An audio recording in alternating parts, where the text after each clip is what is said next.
breaks the shadow of the weary heart. Truth cuts the dark like a flaming dart.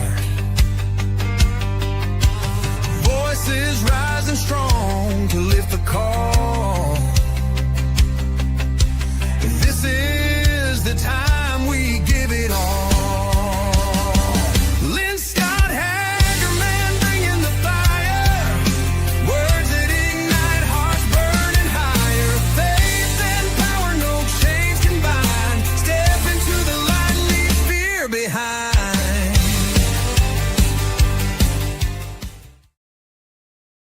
Hello, everybody. Welcome back to the Lynne Scott Haggerman Podcast, where truth has no filter, freedom is our mission, and the light of God exposes every work of darkness. I am your host, Lynne Scott Haggerman, survivor of child trafficking and underground experimentation by the government through MK Ultra mind control. I am the voice they tried to silence, and I am silent no more. Praise God. I am a child of God, a follower of the Lord Jesus Christ, and a friend of Holy Spirit, and my calling is clear and unwavering. I'm to expose darkness, elevate survivors and whistleblowers, reveal the truth, restore lives, and protect the little children. This broadcast airs Tuesday through Friday and Sunday at 2 o'clock Central Time across all of Patriot Prayer Network broadcast platforms. Today, I'm also an international human resource consultant, a marathoner, a weightlifter, living proof that restoration is possible in mind, body, and spirit. Please be sure to visit qgrit.org. That's God's aftercare plan for the little ones once they've been rescued from above ground and below ground trafficking, as well as to help individuals, adults with any type of trauma. Also, please be sure to go to liveyoungerwithlynne.com, where I'm an independent LifeWave distributor. It is the wearable med bed. Now let's continue bringing everything into the light and presence of God. Today's conversation is about discernment. It's rooted in awareness, because awareness creates choice, and history shows that people who recognize warning signs early are not powerless. They're prepared, and preparation is where hope lives. My guest today is independent war correspondent Michael Yon. He has spent years on the ground in regions most journalists will never dare to go to. He studied what happens when institutions lose contact with reality and society's normalized decline. The goal of our conversation is simple. I want to make sure to help Americans think clearly, stay grounded, and recognize what matters most, and recognize it early enough to act. Michael, thank you so much for being on the show today. Thanks for having me on. I'm actually talking to you from the Netherlands, of all places. You might hear the wind whipping through the literally boat ropes outside. I'm not on a boat, but there's a lot of boats right out the window, and the wind is whipping up, quite cold. And actually, Masako, my wife, and I, we are with Catherine Austin Fitz for the last several weeks, and so I'm in Catherine's studio. Actually, is a glorious studio. There's Gideon behind me, actually, which we're going to take back to Japan. Yes. I love the picture of Gideon. It's awesome, isn't it? And it is. So Catherine's actually gifting it to us. So you'll see that hanging later in Japan. And this is awesome. It's such a learning experience for those who don't know Catherine Austin Fitz. She's extremely, extremely knowledgeable and very good to follow. And actually she's got a report that comes out in paper, actually it's actually printed on paper still, the Solari report. So that's where I'm at. So I was on her show, I don't know, a couple months ago. Yeah. And then she invited Masako and I to visit in Netherlands, and we came over. I mean, because she's that serious. And so we've been talking for hours on end and talking about these issues that we're going to talk about today. For instance, Somaliland, gold and silver issues, and Panama, and so many more issues that are probably on a lot of people's minds with the economy and that sort of thing. I'm ready to roll. We'll talk about whatever you want to talk about, things that I actually study anyway. Otherwise, I'll just hunt it back to you on things that I don't study. So yes, I have been following you for a long, long time, Michael, and the way that you travel worldwide into places that no one ever goes, going up the Darien Gap, bring us live reporting in places where, and this is why you're a phenomenal independent journalist. You go where traditional journalists wouldn't dare to go. But of course, one of the reasons they wouldn't dare to go too is they don't want to bring us the truth like you do. And you are boots on the ground, seeing it from a view that the majority of people actually do not have. So I am definitely fully aware of the majority, I think, of your topics. And that's why I'm honored to have you. One of many reasons I'm honored to have you on today, because you have a perspective and a depth and breadth of experience that the vast majority of people just don't have. And I know that we have an international audience here. Of course, the majority are people in the United States, but still an international reach. And everyone is extremely concerned and wanting to know your perspective on several topics that you're an expert on, because we've had hundreds of people waiting for the show to start. And so I think we'll kick it off with Somalia. You have studied and reported on failed states like Somalia. And in the United States, we're uncovering extensive fraud and problems. So what early warning signs appear long before a country collapses?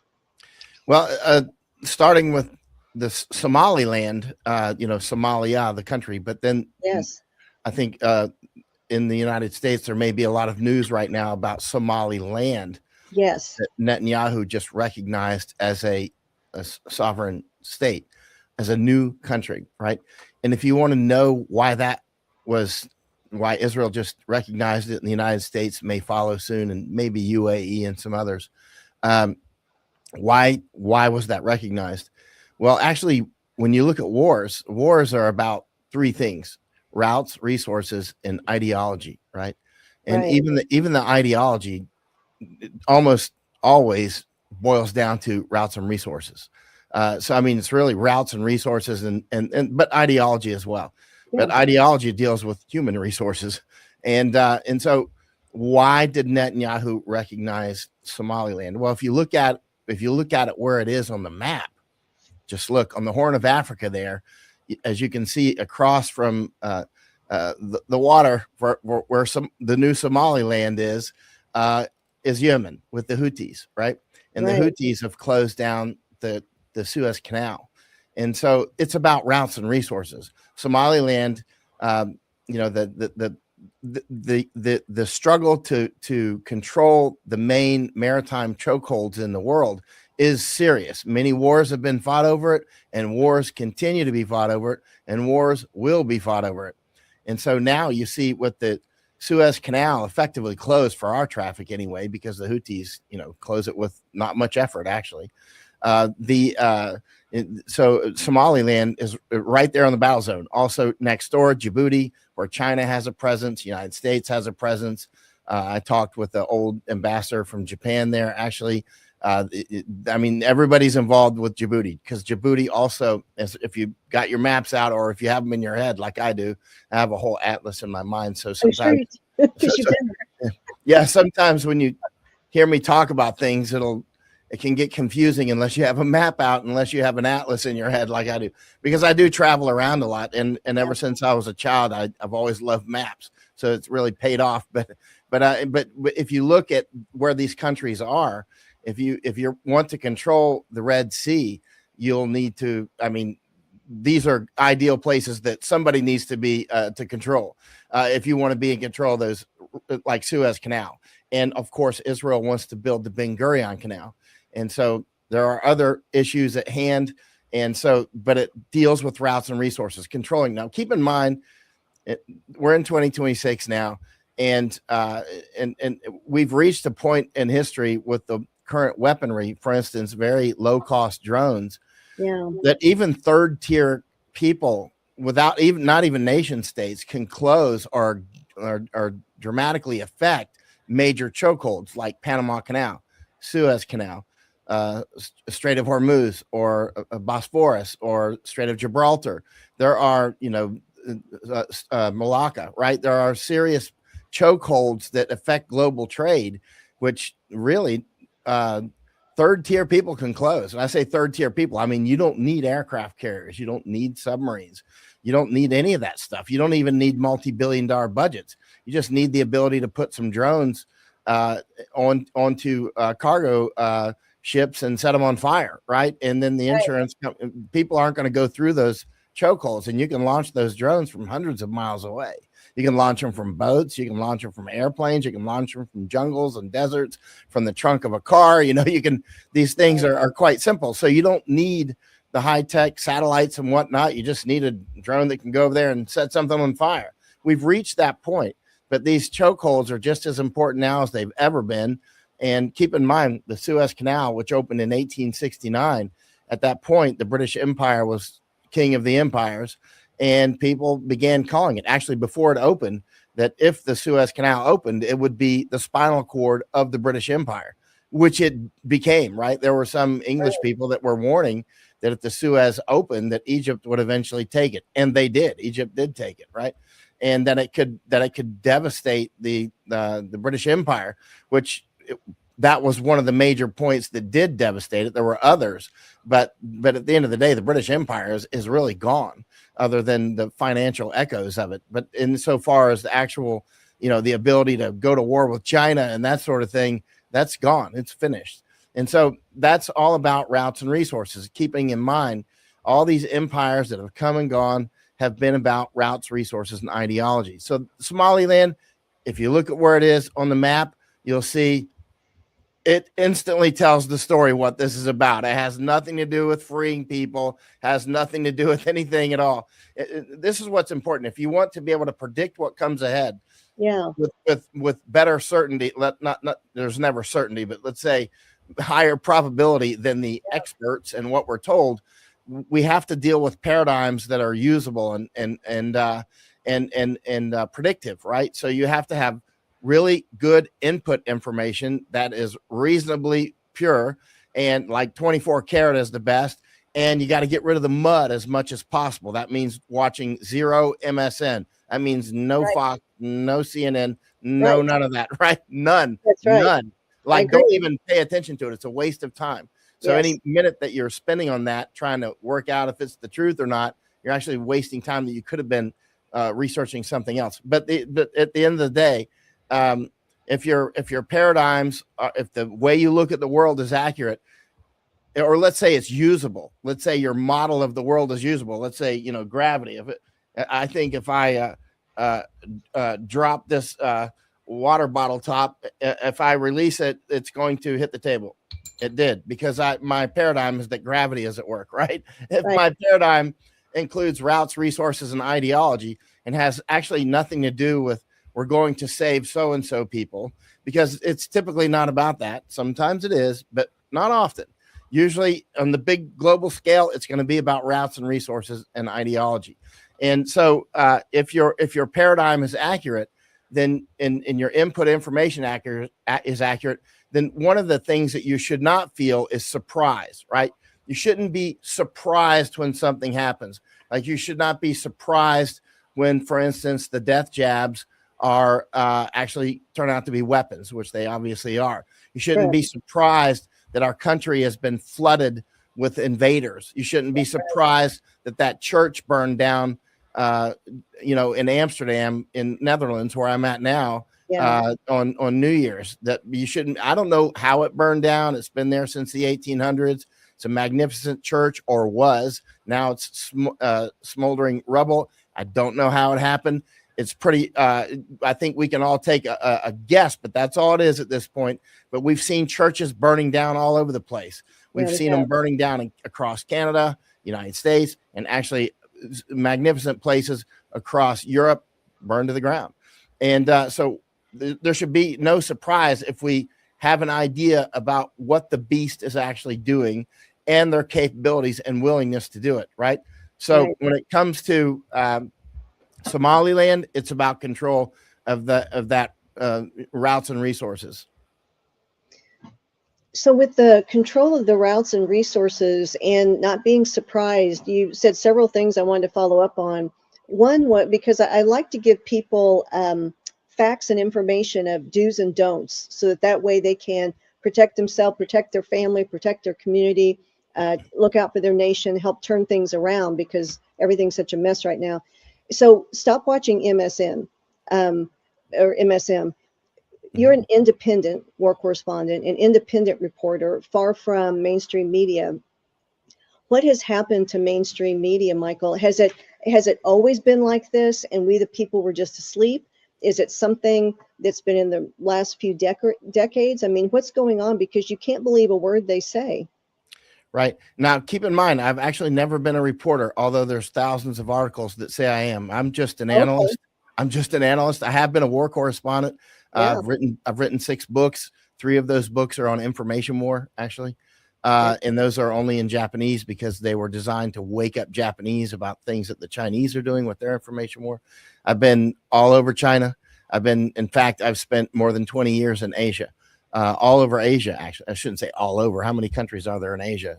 Arguably, I don't know, 36. I'm not sure, but I've been to 25 of them, and I've spent years in places like India, China, Nepal, Thailand, Taiwan, Japan, many more. Right. And so I've got my feet on the ground about the situation over there, although it's a big place, right? So there's always surprises there too, as well, because we don't know everything, obviously. And as hard as you can study, but what we do know is our patterns. Some of the patterns are quite clear. Now, there's nothing new under the sun. The Bible is basically a survival manual, right? I mean, when you look at the things that I study, and inevitably I'm like, this is going to be in the Bible too, and there it is, right? It's like, like your silver and gold will be kicked in the dust, and all this. I mean, these sorts of things are the war, famine, and pandemic. For instance, I thought that I had just noticed that after many years of study, that pandemic, famine, and war always go together. And years ago, I was on a show, and one of my readers called in, and she said something like, you talk about pandemic, famine, and war as if you discovered that. And I said, well, proudly, proud. Yeah, pride goeth.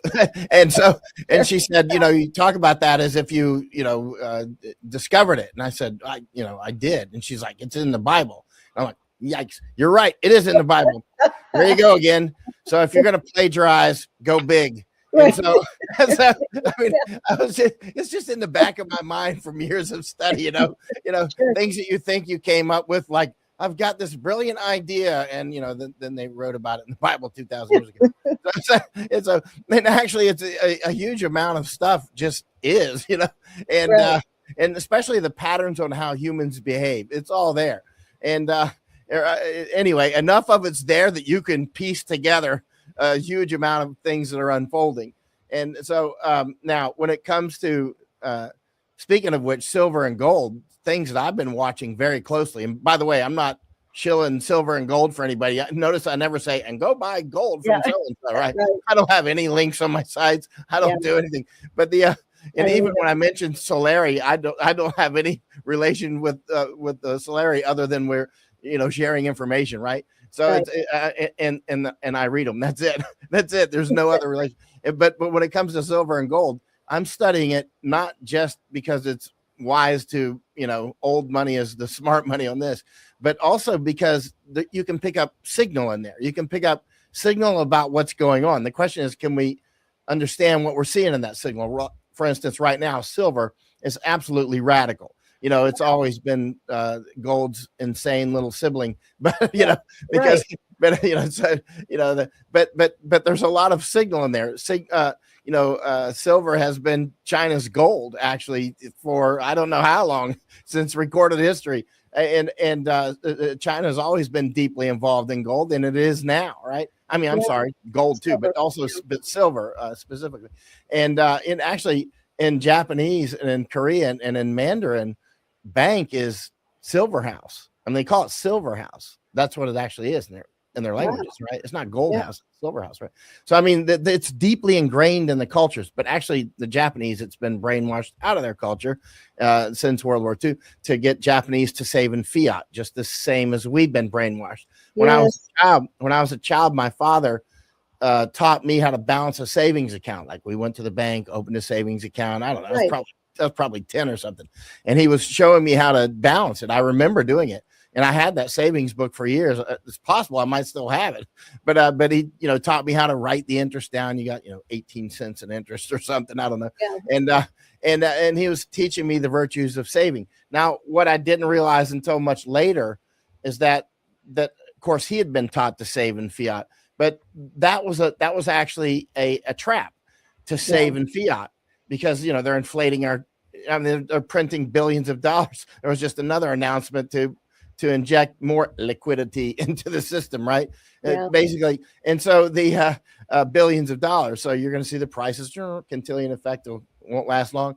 And so what I'm getting to is we've been brainwashed away from saving in things that are real, that really stand the test of time, like gold and silver. But I watch that closely, not because I'm advertising for people to buy gold and silver, because notice I'm not mentioning anybody's names on where to get it from. I'm watching it as this is where the Indian puts his ear to the ground and can hear the horses far away, right? Last of the Mohican stuff, or put your ear to the train tracks. I mean, there's signal that comes through that. And I don't mean this in some esoteric way. I mean, but there you can see with the flows of silver. China just strangled down on exports of silver yesterday, January 1st, right? Okay. And so this is all part of the signal. There's silver problems now. There's a fight, routes and resources. There's a big fight over silver right now. Silver is an industrial metal, unlike gold is somewhat of an industrial metal, but mostly it's for savings, right? Gold is mostly just actually a store of wealth, used as a store of wealth, because we've agreed culturally, over thousands of years that gold is money, right? And so, and it's just a psychological agreement. That's all it is. We could agree that acorns are too, but they don't work as well. But and for various reasons, you can just plant more oak trees, right? But what I'm getting to is, on what things people can do is I would actually study things like silver and gold. I would study it. And when I say study it, I don't mean watch the stock market. I mean, read history books on gold and silver and start to study the history of it. And then you're going to start to get a different feel for it. It looks differently. It'll look differently to you when you start to study the history of it and how it's playing out now, which is basically the same. All right. And it's quite fascinating. The more that you study history, the more interesting it becomes. And the more it really does, obviously, repeat itself. It echoes very loudly. So what are people going to see, Michael, when they study the history of gold and silver? I mean, what is the history because I'm confident most people who listen, first of all, the majority, it's like you said, of U.S. citizens have been taught to save and spend in fiat. And since the Great Awakening started in 2020, we're all learning more about, gold, silver, fiat's bad, the Federal Reserve System is not we're learning all these things. But I know that probably the majority of people listening don't understand the history of silver and how that's playing out today as history repeats itself. So since you do have your ear on the train tracks, what do you see historically, and what do you see coming with the silver? Watch.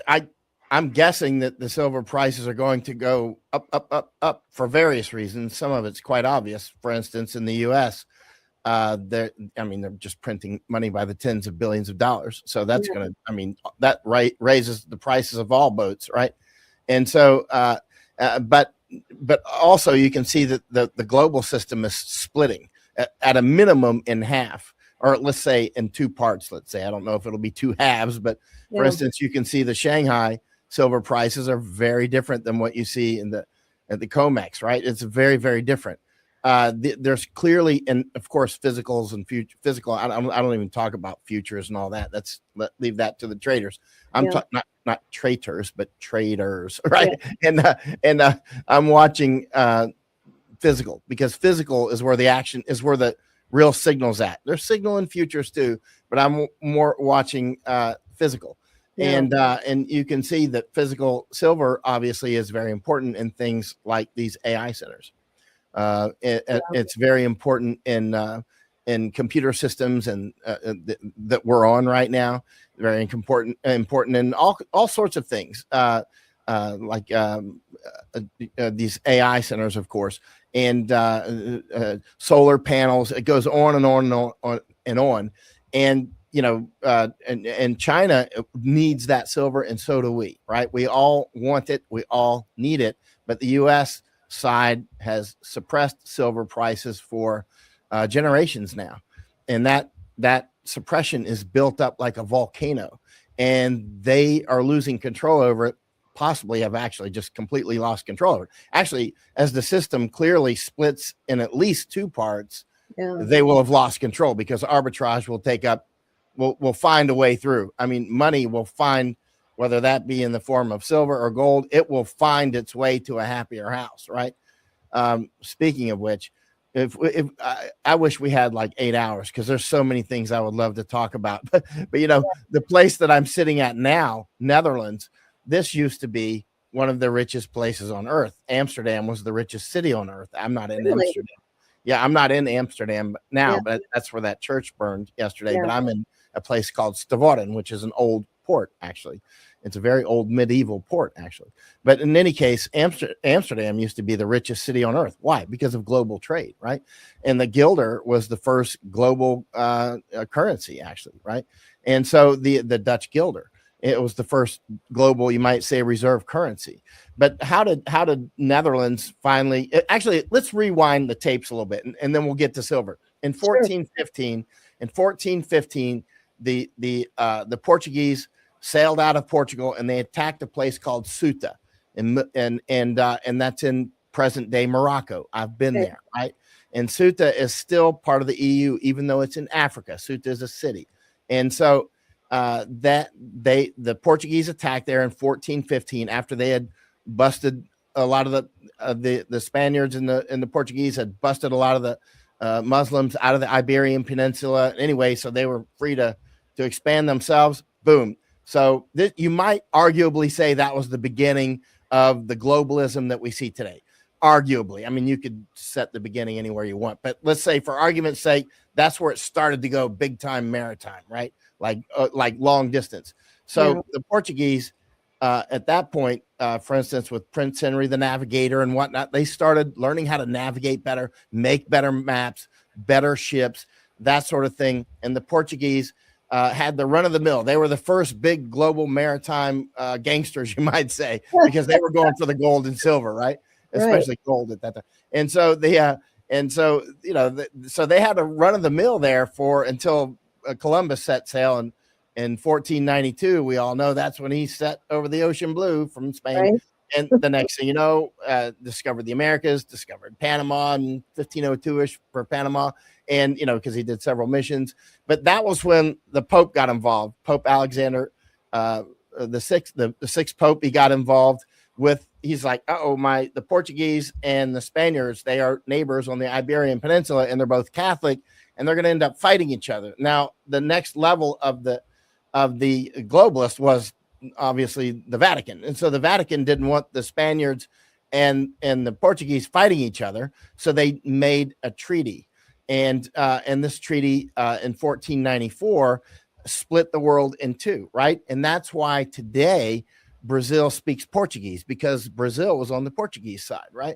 And Portugal started bringing black slaves over from Africa. That's why you have a lot of blacks there that speak Portuguese, right? So this thing from 1494, was important, and that's why on the other side of that line, they're mostly speaking Spanish, right?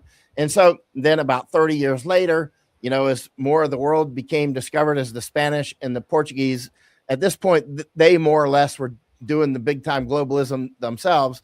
That's when, they started to realize more about what's going on in Asia. Of course, keep in mind when Columbus came over to the Americas, he thought Cuba was Japan. So he was slightly off, right? Of course, you look at the old maps back then, the Americas were not even on the maps, right? So now we get to about 30 years later, the Treaty of Tordesillas. You see the another treaty that the Pope then intervened and said, okay, on this side of this line, the Spanish own, like for instance, Philippines. The Portuguese will have Japan and some other parts. Of course, the Portuguese didn't do too well in Japan because the Portuguese were, the Japanese started calling them Nanban, which means Southern barbarian, which was a term that also went for Spaniards as well. And the Chinese called them similar. And actually, the reason that the Philippines today is called the Philippines is because it was named after, King Philip II, right? And so, but skipping past all that, as time unfolds, now you get to have other players get involved. Now, keep in mind, in the 1500s, when the Spaniards were down in Panama, where I spend so much time, they realized this was a path to the South Seas, because Panama, you could get to the Pacific Ocean through Panama. And so in the early 1500s, the Spaniards were down in Panama, and they were destroying the Indians down there. The Indians I'm still down there with a lot. They still don't like the Spanish. And this is the last time I was with them was earlier in 2025. I'm out with them all the time. And I'm out with Kuna and Imbra Indians all the time. There's Wunan Indians down there too, but I don't go out with them as much. But the Indians that the Spaniards they wanted their gold, and the Spaniards were torturing the Indians. They were killing them off. They were raiding them at night, knocking them. And one of the Indian leaders said, if you want this stuff, this gold so much, you should go to this other place. I think he said 7 suns away or whatever. It was Peru, right? So this is really important today. Super important right now on January 2nd, 2026. Peru, right? Yeah. Spanish go down. They assembled their army in Darien, Panama, right? That it's called, the Darien Isthmus at that time, right? Yeah. So they assembled their army. They go down to Peru, and they find a lot of silver, right? A lot, right? They found Cerro Rico, the rich mountain, which was a mountain of silver, basically, and still is, right? And so the Spanish started pulling out that silver, and they would say later, you could walk to Spain on the trail of silver from Peru, and you could walk back on the trail of the bones of the people that died mining it, right? But the Chinese also were globalists, believe it or not. They haven't always been, by the time we were born, China was in shambles, right? But there was a time when China was big boys, and they are again, right? But in China, they didn't want European products. They didn't want things from Europe. They didn't want much of anything except silver. They wanted silver. And so the Spanish were trading in silver with the Chinese and places like Manila, Philippines, and whatnot. They wanted that silver. And so the next thing you know, empire of silver, China, and even today, silver is deeply ingrained in the Chinese culture. That some Chinese will say silver is our gold. Remember, bank in Mandarin is silver house, right? And in Japanese, it's silver house. Korean, silver house, right? Silver. So actually, one of Masako, we have a library, our private library in Japan. I've got one book from the 1700s. It's an English man talking about trade through the Caspian route and whatnot, which is still a big fight today. And he's talking about all this tea that's flowing over the overland route back to England, and how the silver's flowing one way and the tea's flowing another. And he's like, this tea is very addictive. And, it is mildly addictive, actually. And so the tea, it's not like opium, but it's mildly addictive, actually. And so the tea is flowing one way and the silver's flowing the other way. And this English author who studies that trade route, he's like, we're being drained of silver that's going back to China in exchange for this very dangerous tea. He's talking about how the tea is, very dangerous for people's health and whatnot. Because he's really, he realizes this is draining. At that point, it had become the United Kingdom, actually. But because United Kingdom was formed in 1707, right? With the treaty. But anyway, and that because the Scots went bankrupt in Darien, actually, they got absorbed into the United Kingdom. But anyway, the that's a whole different story, the Darien scheme. But what I'm getting to is this patterns that we're seeing now: silver flowing this way, gold flying that way, and nobody could. China didn't want anything but silver. They would export Chinaware, they would export silverware, they would export all kinds of stuff, tea, but they didn't, and even opium too. But they didn't want, not even opium. They've always been involved in the drug trade. But then, at some point, the British are like, well, how can we get some of our silver back? They started doing opium the other direction, right? So then you have the opium wars, and this is all fascinating. We could talk for literally days about this, but what I'm getting to is these things that we're seeing today. If you want to have a better idea and have your feet on the ground about what's coming, the study of history is absolutely invaluable. I mean, it is itself silver and gold, the study of history, because like, for instance, right now, if China wants that, they want that silver. They need that silver. They need it for their industry. We need it. Everybody that has any serious industry that needs silver needs that silver, and the prices are set to explode. Actually, last year in 2025, how much did they go up? How much was it? I don't even remember. It was well over 100%. I should know because I bought it back when it was cheap, and but I'm not actually tracking every percent that it goes up, but it was significant. And it's going, I think it's going to go up a lot more. But again, it's nothing new. There's nothing new under the sun. Everything I'm talking about, somebody could have said 100 years ago and did. I read a lot of old books. It's not like they could have said it 100 years ago. I'm basically just saying stuff that people used to say, but we're doing it through computer systems now. But it's the same stuff that people said 100 years ago is still unfolding. I think that is astounding. And I love the lesson for today, Michael. If people, and I'm not a financial advisor, but just from all the signs, if people are like how your dad raised you, which was how he was raised, and it was honorable, but just misinformed. So saving fiat currency in a bank is not a safe thing to do. And people, it's a trap. It is a trap. It is a trap. And it's my understanding too that a few years ago, a law was passed that if the banks go under, they can seize all of the savings and keep it as their own. I believe that was a law that was passed. But regardless, people need assets, not paper. It's like monopoly money, actually. It's just we haven't been informed of that.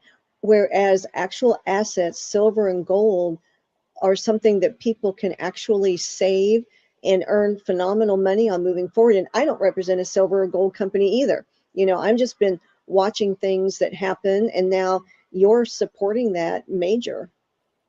Right. And the banks can seize your money because as soon as you give it to them, it's not your money anymore. It's just not your money, period. Right.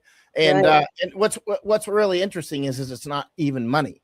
It's currency. It's just fiat. It's just IOUs. It's not your IOUs anymore. That's a more accurate way of putting it. And it's just not. And interestingly, why do they even need to seize it? They could just print more, and they do, right? Every day. Right? It's a way of taking our liquidity and locking us down, right?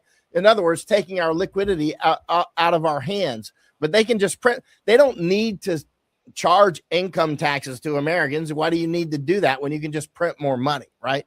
I mean, actually, a lot of people have asked this for many, many years, and rightfully so, right? Like, look at G. Edward Griffin. Is an amazing man. Catherine and Misako and I, my wife, Catherine and Misako, or Catherine Austin Fitz and Misako and I were sitting at a table a couple of weeks ago before Christmas, and we were talking about G. Edward Griffin, who is the author of, The Creature from Jekyll Island, which everybody should read. Everybody should read that. And it was actually on the show a couple of months ago. I think people can go back through and look at the Patriot Prayer Network and see an interview with him. He is brilliant, and he's writing his next book. I think he's in his 90s, and he is absolutely brilliant. We called him up just before Christmas, and okay, we were sitting at the table talking about him. I said, well, let's just call him up, because I called him up because he's I called him something, and and we're talking. He talked about he's doing another book, and actually I told him I'm going to fly out and see him because he has changed the way a lot of people view the fiat system, because he laid it out so wisely. And it's a book. Actually, I didn't read the book until a few years ago. And it was Anthony Rubin that suggested that I read it. Now, I knew obviously about money printing and that sort of thing, but I didn't realize the actual history of how we actually got the Fed and that sort of thing, and how these it's all quite fascinating. Keep in mind, Catherine Austin Fitz comes from that world. She's extremely knowledgeable in that world.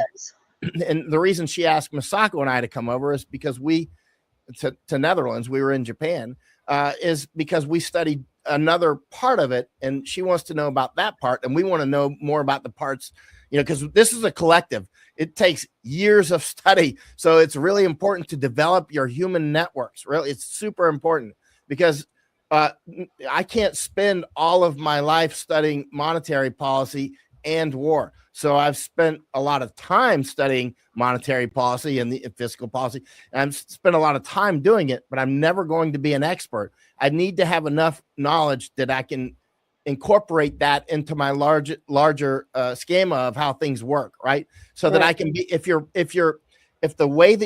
paradigm is accurate, the way you look at the world is accurate, and your input information is accurate, then you should be able to predict things a lot better than the so-called experts. Now, keep in mind, there's a lot of noise in the system. You're going to get some things wrong. But anytime you feel the emotion of surprise, like, well, I didn't expect they would do that, that means, okay, you need to stop and go, why did I feel surprised? That means either my input information is way off, or the way I'm looking at things is way off, or both, right? So you should never get married to your ideas, right? And you should only use these working ideas as long as they work for you. And if they don't work for you, you either have to keep tweaking them or just throw it out and start again, right? Until you have a way of looking at the world that actually produces advanced answers. For instance, Masako and I, we were down in Panama, and years ago, we got information about these things called screwworms, which are flesh-eating larvae of a type of a fly. So we were in a private meeting with just Masako and I and one other person, and he told us about the screwworms. And these screwworms have cost the United States billions of dollars over the years.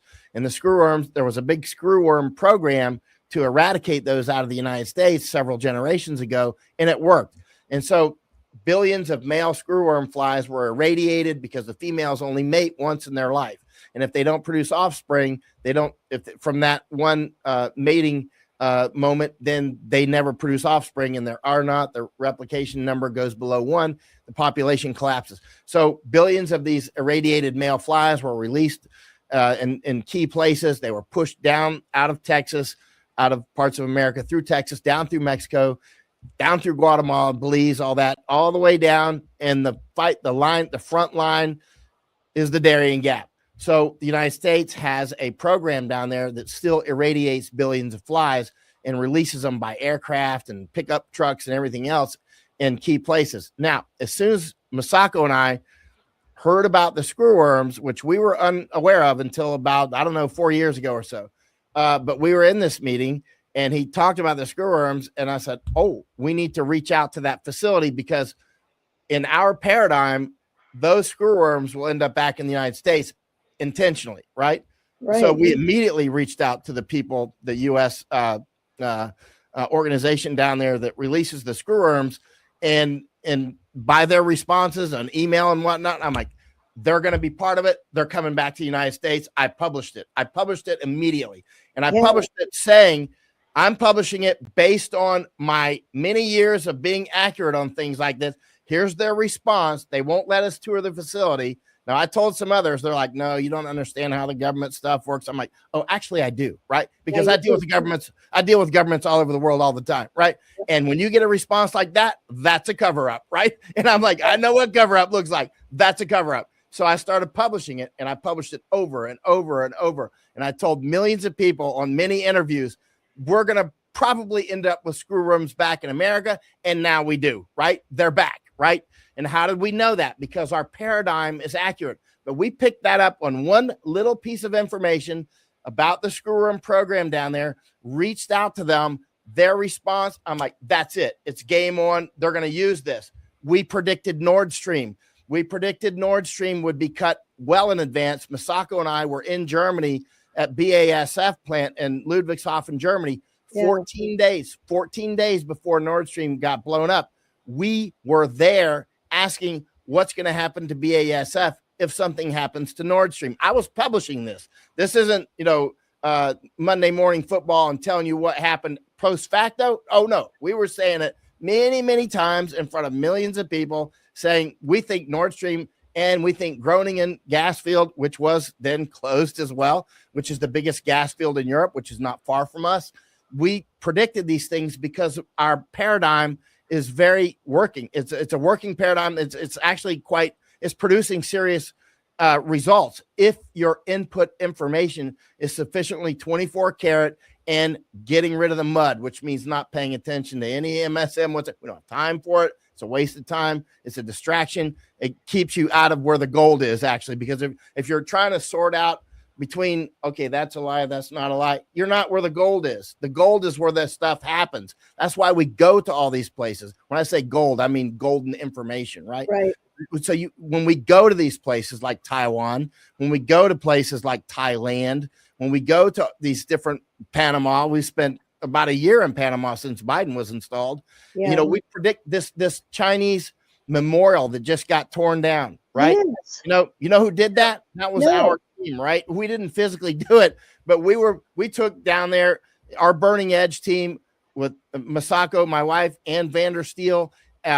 We took Ann and Masako and I, we took down Chris Martinson. We took down Brett Weinstein. We took Epoch Times. We took congressmen. We took 50, 60 or 70 people or so. Let's say 60. It was a lot of people, right? And wow.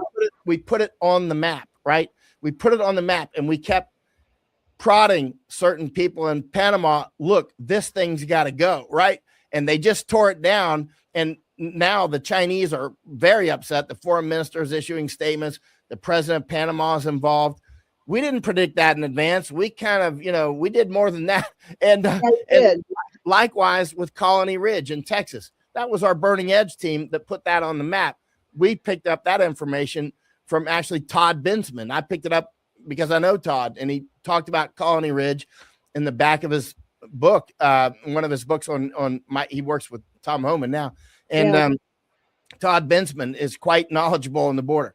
And Todd took me down to Colony Ridge and showed me what's going on, hoping that I would put it on the map and make it controversial. And I did. From there, we took our Burning Edge team down to SpaceX.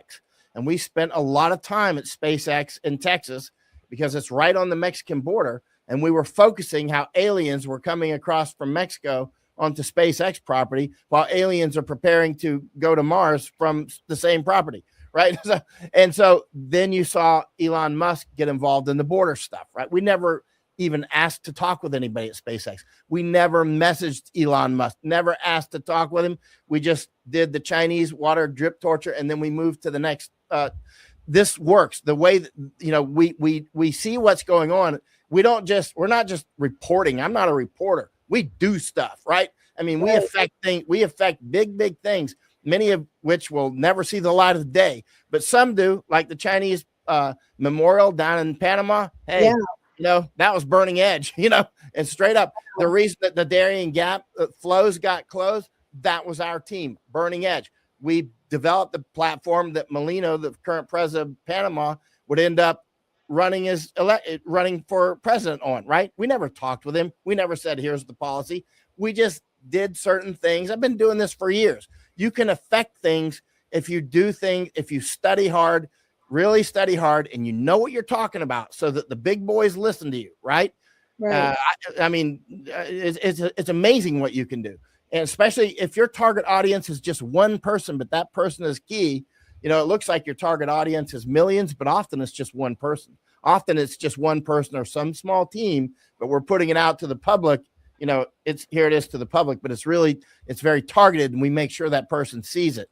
Very effective, right? So you see China is clearly trying to take Panama. There's a big fight over in of course the Middle East for the Suez Canal, Red Sea, of course, Strait of Hormuz. I mean, this is big stuff, right? So it's the same old stuff that's been going on since long before the Romans, and it's still going on today. Michael, you've done so much. How do you choose? How do you pick and choose what you're going to focus on and where you're going to go? Because there are problems and hotspots everywhere. How like what made you recently take the team to Panama? Why of all the places in the world and all the problems? Because I like my audience to get informed about practical steps and people who actually take action as opposed to just sit and listen to shows all the time or watch TV or something.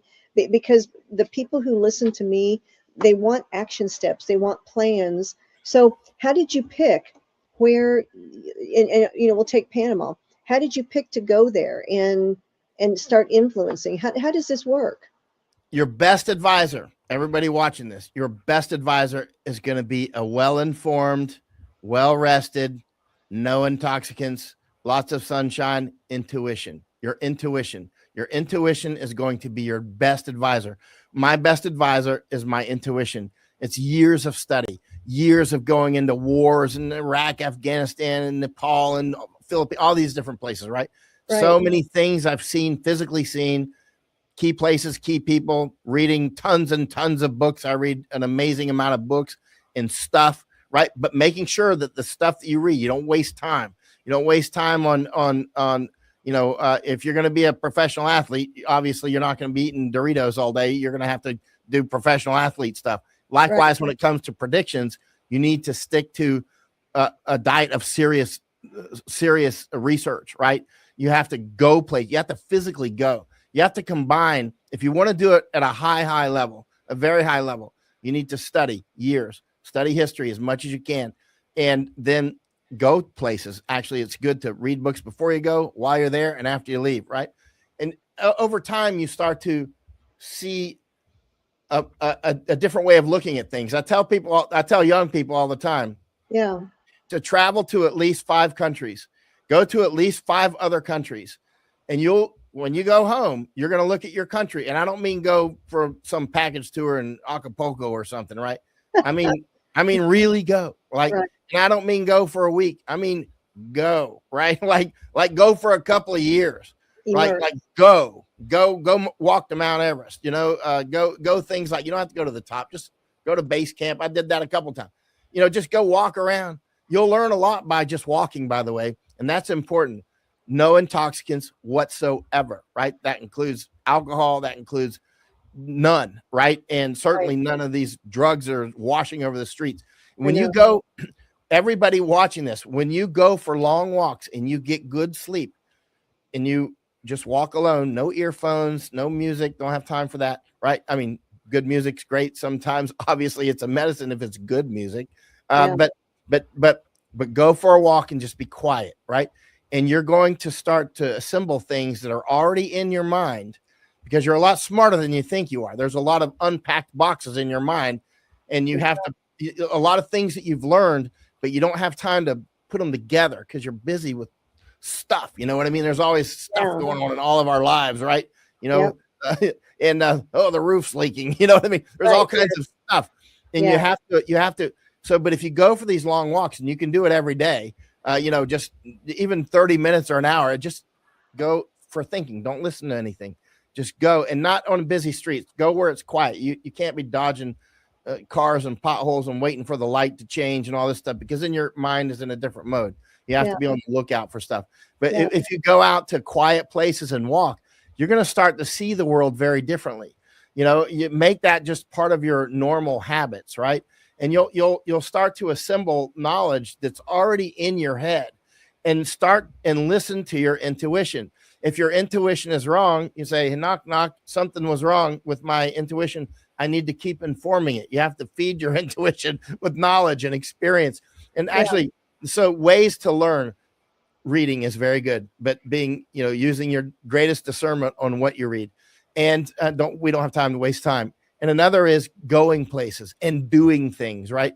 Go out with farmers, like spend time with fishermen, and that's or maybe you already are one, but go out and, I was in the Army for a while. I've done a lot of stuff, right?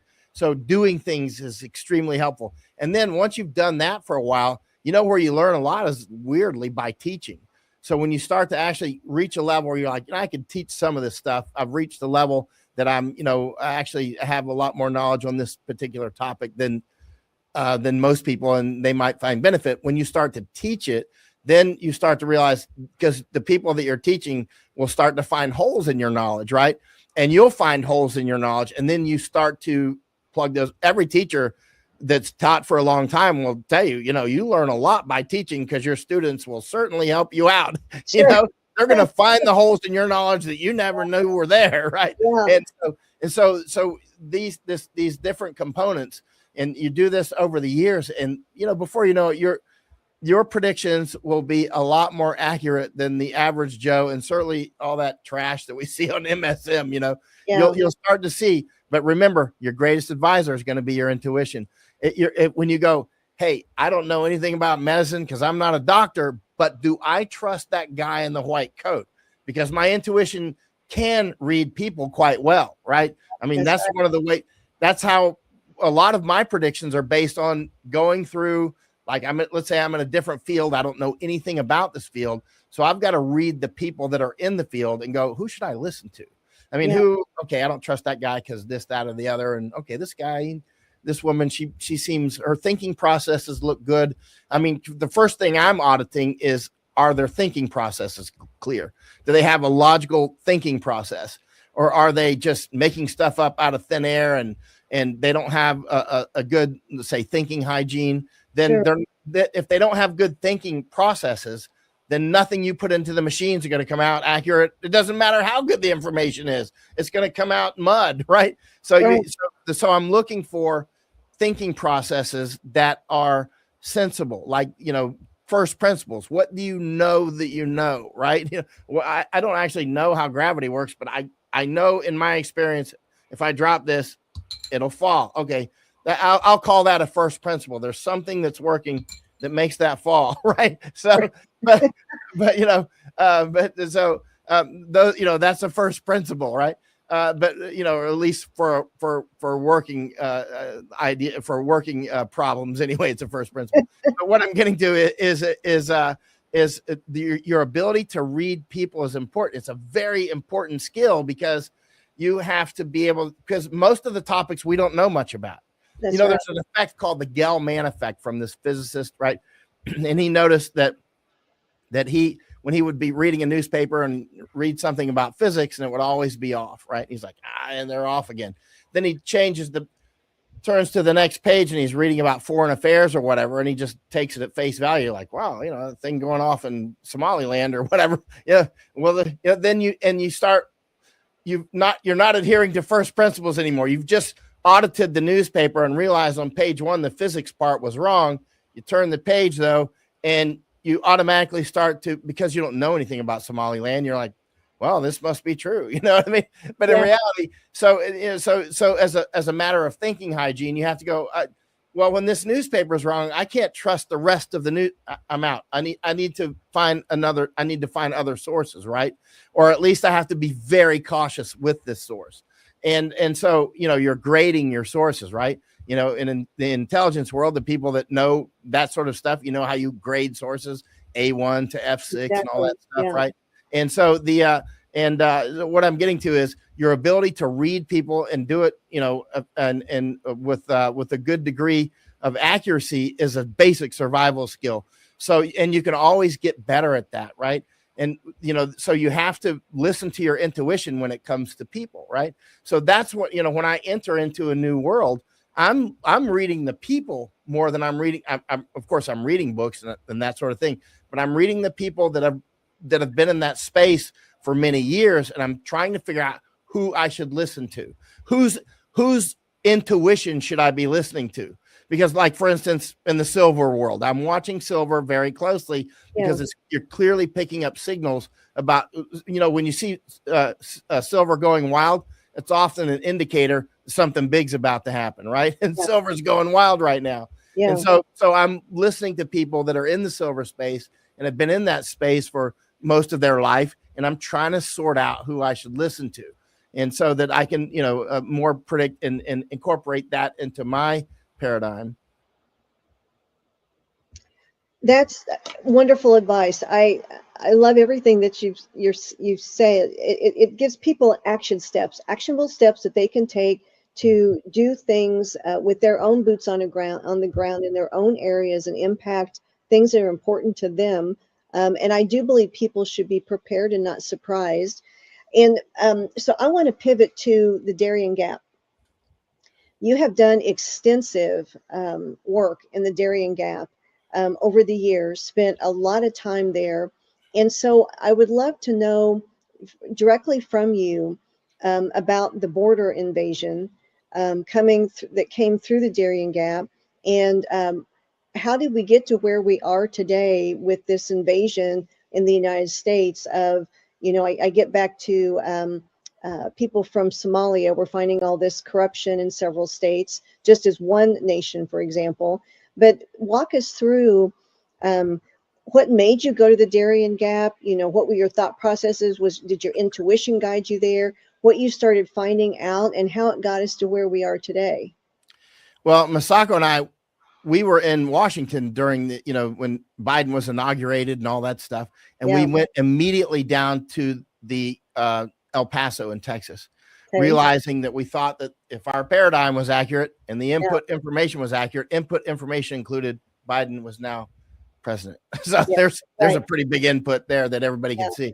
And as a first principle, yes, he was installed into office, or at least his likeness was. And so, but we went down to El Paso thinking, we went with Chuck Holton, and we went there thinking that, hey, there's a high chance they're going to start flooding across the border. And boom, they did right then. Then we went down to Colombia together. We went down to Colombia thinking that they may use the Darien Gap, from Colombia into Panama as a main invasion route. And they immediately started really coming through. So then I spent about a year between Darien and the rest of Panama, looking at Panama Canal and that sort of thing, and studying, that. And keep in mind, and then, Masako would come and go quite a lot. She's been there, I don't know, a dozen or 15 times. And we would take people down, congressmen, Epoch Times, the whole works, right? We were taking, Ann Vandersteel's been down there many times. Oscar Blue went through the Darien Gap. We were just taking, a lot of people. And so over time, Anthony Rubin, just a lot. We learned more and more about how that flows. Now, keep in mind, Panama has been extremely important for about 500 years. Columbus found it in 1502, if my memory is accurate, but let's say in that time frame. Yeah. And then shortly after that, next thing you know, the Indians are saying, go to Peru. That's where the other metals are, right? And but Panama, ever since that time, has been a very serious place of war. I mean, Panama, it was called the Darien Isthmus, actually, right? And it was all Indians, and then the Spaniards came, and one thing led to another. Empires came and went. The Scottish went down there in the 1690s, tried to make a path between the seas to the Pacific from the Atlantic side. They went bankrupt, and then they ended up being absorbed in the Articles of Union in 1706 and finally 1707. And that's when the United Kingdom was born, due to the Scottish failure in the Darien, actually.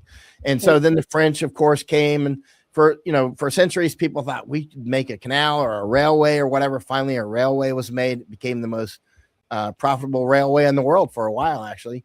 And I mean, Masako and I have a whole library that are old books and unbelievable numbers of old maps from the old days, and where the gold is and where the train's being built and all this stuff. But anyway, finally the train gets built, and finally the French try to build a canal. But the yellow fever and malaria and just the terrible mud and everything else, and a bad plan, actually. They thought they could build it like they did the Suez. The Suez was a difficult canal to build. There's no question about it. It was a piece of national pride for the French. But then but the Suez, it was very difficult. But compared to the Panama Canal, it was not that difficult. Panama Canal was a much more difficult. And even though it was shorter. And so the French went bankrupt. And then the United States came through and said, we can do it. And, a lot of people thought, well, America's going to fail, but actually we did. And keep in mind, during the 1800s, the United States built about more than 4,000 miles of canals within the United States. I mean, the United States wasn't too shabby at building canals and railroads. I mean, Americans knew how to build stuff, and they were doing it, and so did the Dutch. Others did as well. But what I'm getting to is the United States succeeded, and right about the time the Panama Canal opens, 1914, that's when G. Edward Griffin describes also the Fed, right? All these sorts of things in World War I then kicks off, and that sort of thing. So I mean, this is all related. World War I, the Fed, and all these things. These are not separate things. it takes a lot of study, but eventually you're like, oh, these are clearly connected. Like World War I and World War II, those aren't even separate. That's the same war. Actually, when you really have studied these things a lot, it's amazingly obvious, actually, that World War I and World War II are the same war. The war we're in now is the same war. It's the Catherine Austin Fitts totally gets it. I mean, she talks about stuff like this. She, one time I was watching one of her interviews back when, because one of the things I've been saying is the people that are doing these things, they've been doing this for centuries. It's a hardcore game plan, moving populations around and that sort of thing. Yes. Somaliland, whatever. This is an old game plan. And Catherine said, one of her interviews, she said, we're talking about people who plan in centuries. And I said, bingo, she knows what she's talking about. She's like, you can't understand this by, what happened. You can know everything in the world that happened in the last 10 years. You're never going to do that. But let's imagine, she didn't say this, but in essence, but in reality, the game plan that's unfolding is very old. It's like trying to understand the jungle with a snapshot. You're just not going to, right? But how did it get there? How did it grow? Who's doing it? Everybody that's in office now, whether it's Netanyahu or Trump or the boy Zelensky or all these different people, those are just leaves on the tree. They're nothings. They are absolutely nothings on the scale of things. Nobody in office in any country right now is an anything compared to the larger structures that are very powerful. And if you don't understand how these flows work, you're never going to get things right. When people say, well, if we just had a better president, if you had a better president, he'd still be in the same pipeline, right? You have to, if you want to predict things that, and so that you can take action steps and have a better idea how you should position yourself and your family and your friends and the things that you study, you have to look at things in a long timeline horizon, because the weather didn't start at the beach, right? The hurricane didn't start at the beach, and the hurricane is not the only hurricane, right? And what I'm getting to is we're looking at processes that have been going on just look at the Bible. I mean, seriously, it's like, it's the same stuff. It's just got bigger ships now. We got canals and airplanes and satellites, and we have phones, but it's the same stuff. The alligators still do alligator stuff. The crocodiles still do crocodile stuff. And you can be very predictive as long as you are willing to accept anything that you can prove, that you can objectively prove, right? And then assemble that over time, keep feeding your intuition, get it good sleep, zero intoxicants, no wasted time on crap music, and all this stuff. Good music, different story. But, going for long walks, thinking in quiet places, go to quiet places, think things through. And then your intuition is going to start knocking on the door and telling you things. And it's going to be more and more accurate. How you read people, how you read events, what you should listen to, what you should throw out the window. Again, feed your intuition and get it good rest. So, Michael, walk me through then, for example, I find this fascinating. Panama, the Fed, World War I, World War II, all connected. Personally, I have never done that before. So how are they like all connected in one and the same? Can you explain that a bit more?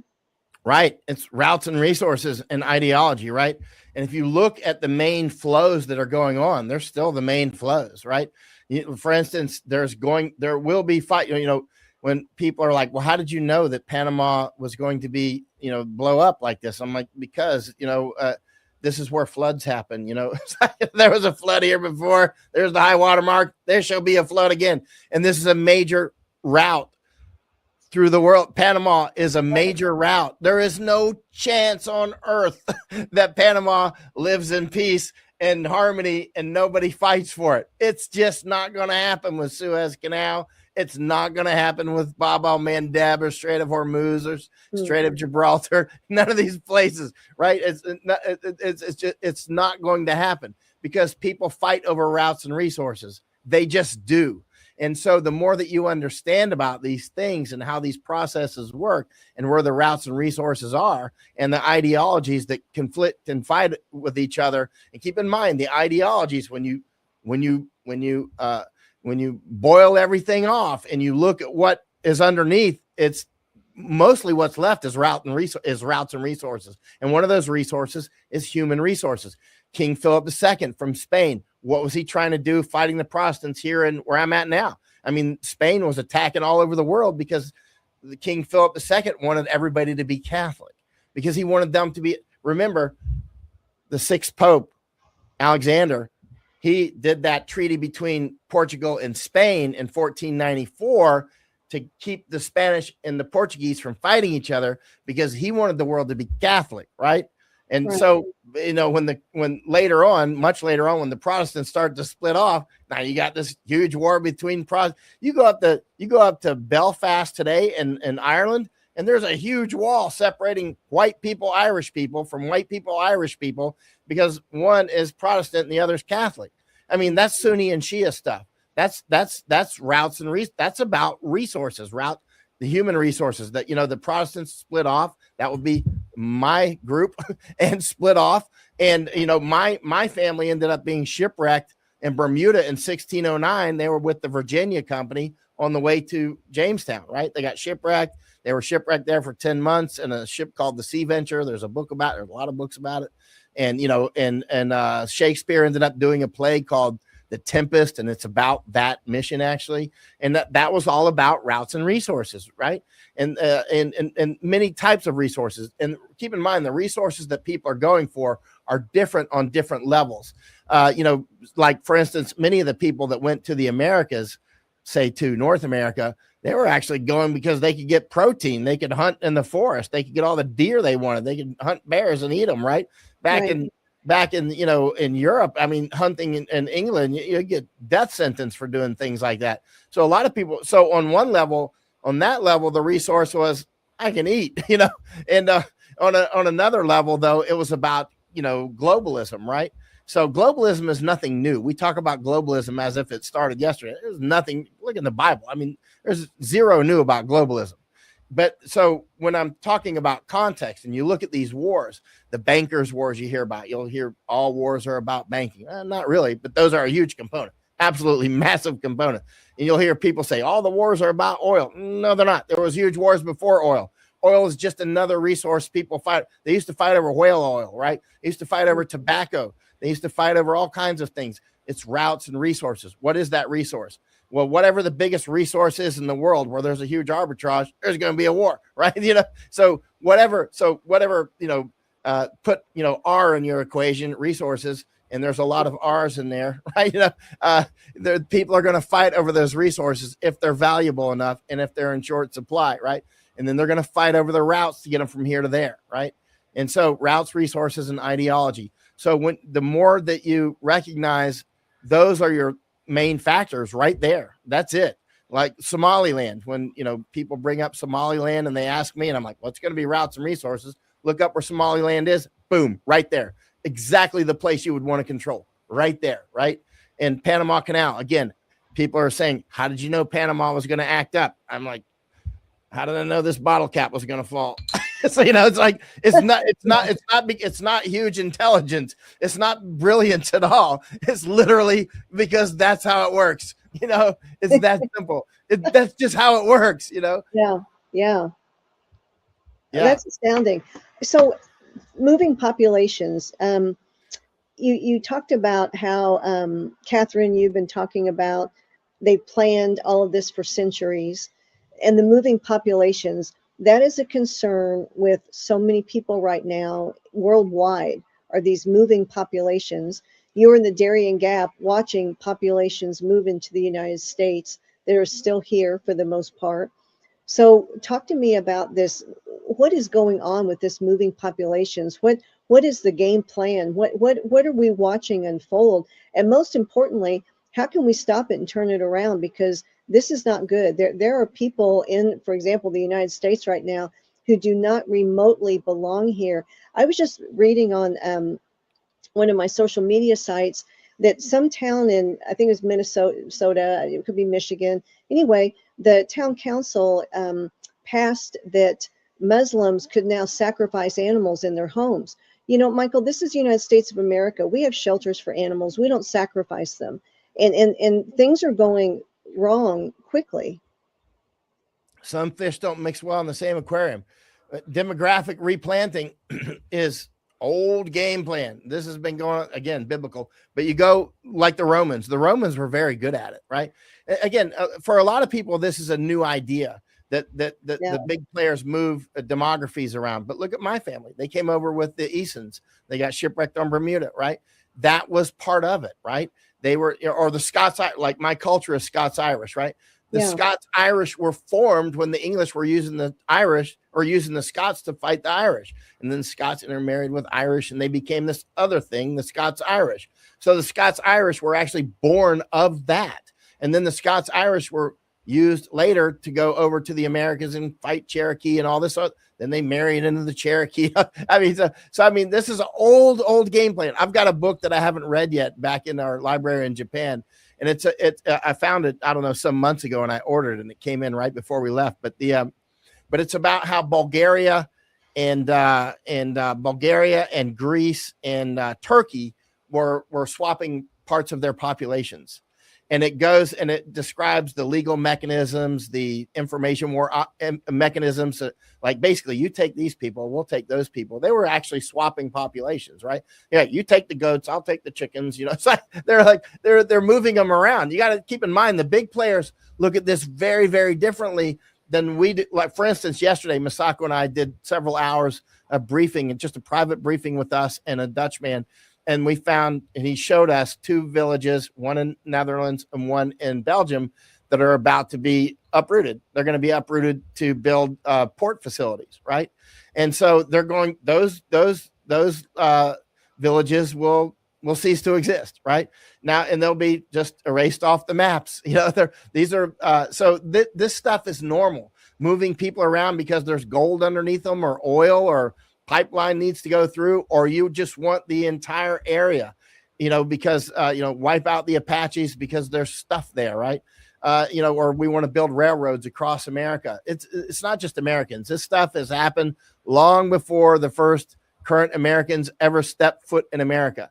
It's just part of warfare, is rearranging the people, rearranging the farmland. That's how they look at it. When you look at how the kings and the emperors and whatnot operate, they're constantly just moving huge groups of people around, constantly. And that's what's happening now. If you don't want it to happen, you're not going to tweet your way out of this, right? You're not going to do that.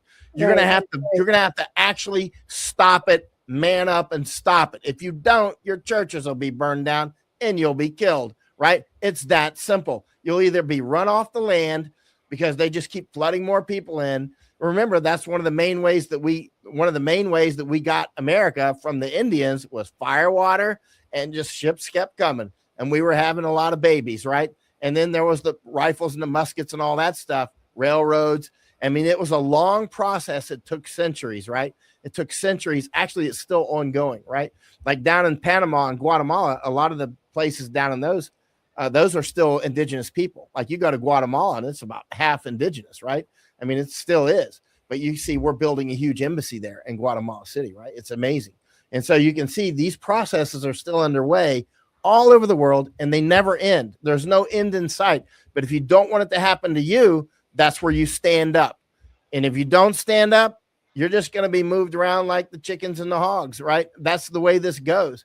And right now, for instance, the rewilding, some populations are being diminished by animals, right? Again, out of the Bible. I mean, for instance, you've got the wolves here in Netherlands. The wolves are just, you can't kill a wolf here. You'll go to prison if you kill the wolf. But the wolves will come in and kill people's sheep. They kill their other livestock here. You see in Japan, the bears are going wild. The Japanese bears, Misako and I were just with a bear hunter a couple months ago in Japan, eating bear with chopsticks that he had just killed the day before. You know what I mean? He's killed 50 bears this year. 50 bears he's killed this year, right? Because the bears are running wild in the rewilding program. It's called rewilding. Now, again, a lot of the World Economic Forum people, when you say this, in the past, they would go, that's conspiracy theory. And I'm like, oh, here it is on your website. Here's the link, right? You know, they're actually doing it. As soon as you say it, you're like, and here's the link, you know, from you, you know, and so they're clearly doing it. And the rewilding is a big deal with wolves or coyotes or in rewilding with also things like screwworms to kill off our livestock, right? To kill off our food supplies, get rid of the farmers, get them off the land. Masako and I were just with a dairy farmer in Netherlands a few days ago named Jordan. I've actually known him for several years now. Actually, I took Jordan Peterson to his farm one time several years ago. And you know, part of the, you know, he talks about the wolves, you know, the wolves, there's no wolves on his particular land, but they're coming in across Germany and they're saying, you know, that they're just wild. And, but every, you know, I read and I speak German. So you know, when I see a wolf attack in Germany, I'll read it in their newspapers. They always blame it on global warming. They always blame the farmers. It's not the farmers. They're using them to get rid of the farmers. They're using the global warming to get rid of the farmers, and it's effective because actually they do an information war here in Netherlands and in Canada, United States, and always blame the farmers. It's the farmers did this, the farmers did that. No, it's not the farmers.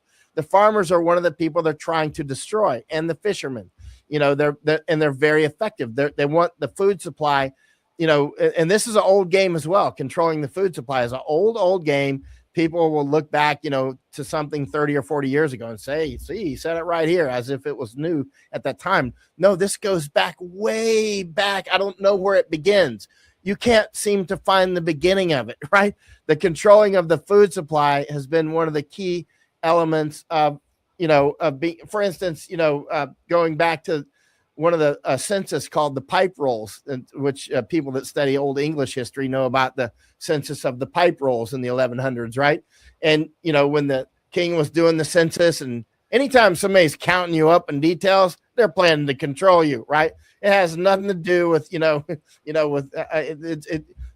they've done a huge census in Panama among the Indians a few years ago. I was out there when they were doing it. And I'm like, uh-oh, they're counting the Indians in great detail. I was watching them do it, going from hut to hut. And actually, I spent a day with one of the ladies doing the census, and I was asking her what's up. Anyway, but the census, anytime somebody's, again, that comes out of the Bible, you know, counting up the people. Right. And but you see these census from the old days in England. You see that, you know, the king wanted to know where everything is at, and he wanted to know who has what, who has how many, you know, sheep or whatever, and you know, the people were not allowed to hunt in the forest, you know, the king's deer and all this stuff, right? It just complete controlling the food, you know, and so this is old stuff. There's nothing new. There's nothing new at all. So you got people like King Charles, who basically is just an old boy.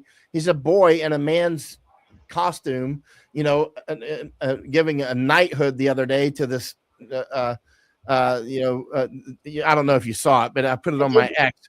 And so so these people actually in charge now, whether it's allegedly in charge, I mean, nominally in charge, like Trump, they're actually just actors. They're actually just placeholders. It's a movie. The real players are behind the scenes, right? I mean, because, you know, the real players are not the ones that are out there on the microphone all the time. I'm describing what's happening, right? It's not Trump. If Trump is gone tomorrow, it doesn't matter. Somebody else is going to replace him. Zelensky doesn't matter. Trudeau doesn't matter. King Charles doesn't matter. They don't matter. You have to look at the larger flows, right? So when people are hanging their hats on people like whomever, they typically don't seem to realize that he's just part of if you don't want your borders open, you have to close them. You have to make sure they close them. You have to make it difficult for them to operate. Keep in mind, everybody watching this can do something. Everybody. You can either do something or not do something. Sometimes not doing something can be very helpful. For instance, never support your enemy. You know, when you're going, I'm choosing the least of the bad, right? That can be a logical trick. That's a cheese trap often, right? When you go, well, he was the least of the bad, or she was the least of the bad, right? That's right. But in reality, it's a false choice often, right? Now, sometimes in life, obviously, we have to choose the least of the bad situations. But, I mean, obviously. But that's used also as a weapon to put two, you know, well, I'm going to take the not mRNA one, or the, you know what, I'm smart. I'm not going to take the mRNA one. They're all weapons, right? You know, right, that's right. They're all weapons. It's a false choice. You want the red pill or the green pill or blue pill or whatever it was. They're both coming from a guy you don't know. You know what I mean? And so one thing that you can do is never send money to a bad choice. If he's the least of the bad choices, he doesn't suddenly become Saint Biden or Saint Obama or Saint Trump or Saint Bush, right? Just, because this is the mistake that often people will make in huge numbers is, okay, I'm choosing the least of the bad choices, and therefore I must give him all of my support. That guy pushed death jabs into us, right? What more do you need to see, right? You know what I mean? What more is there than that, right? Pushing the death jabs into our own population. Nothing more follows. And people will blame Fauci for that, right? That's what you needed to see. He showed his face. He's still showing it in 2026. By the way, Melania wore that silver dress at the New Year's gala. I don't know if you saw it.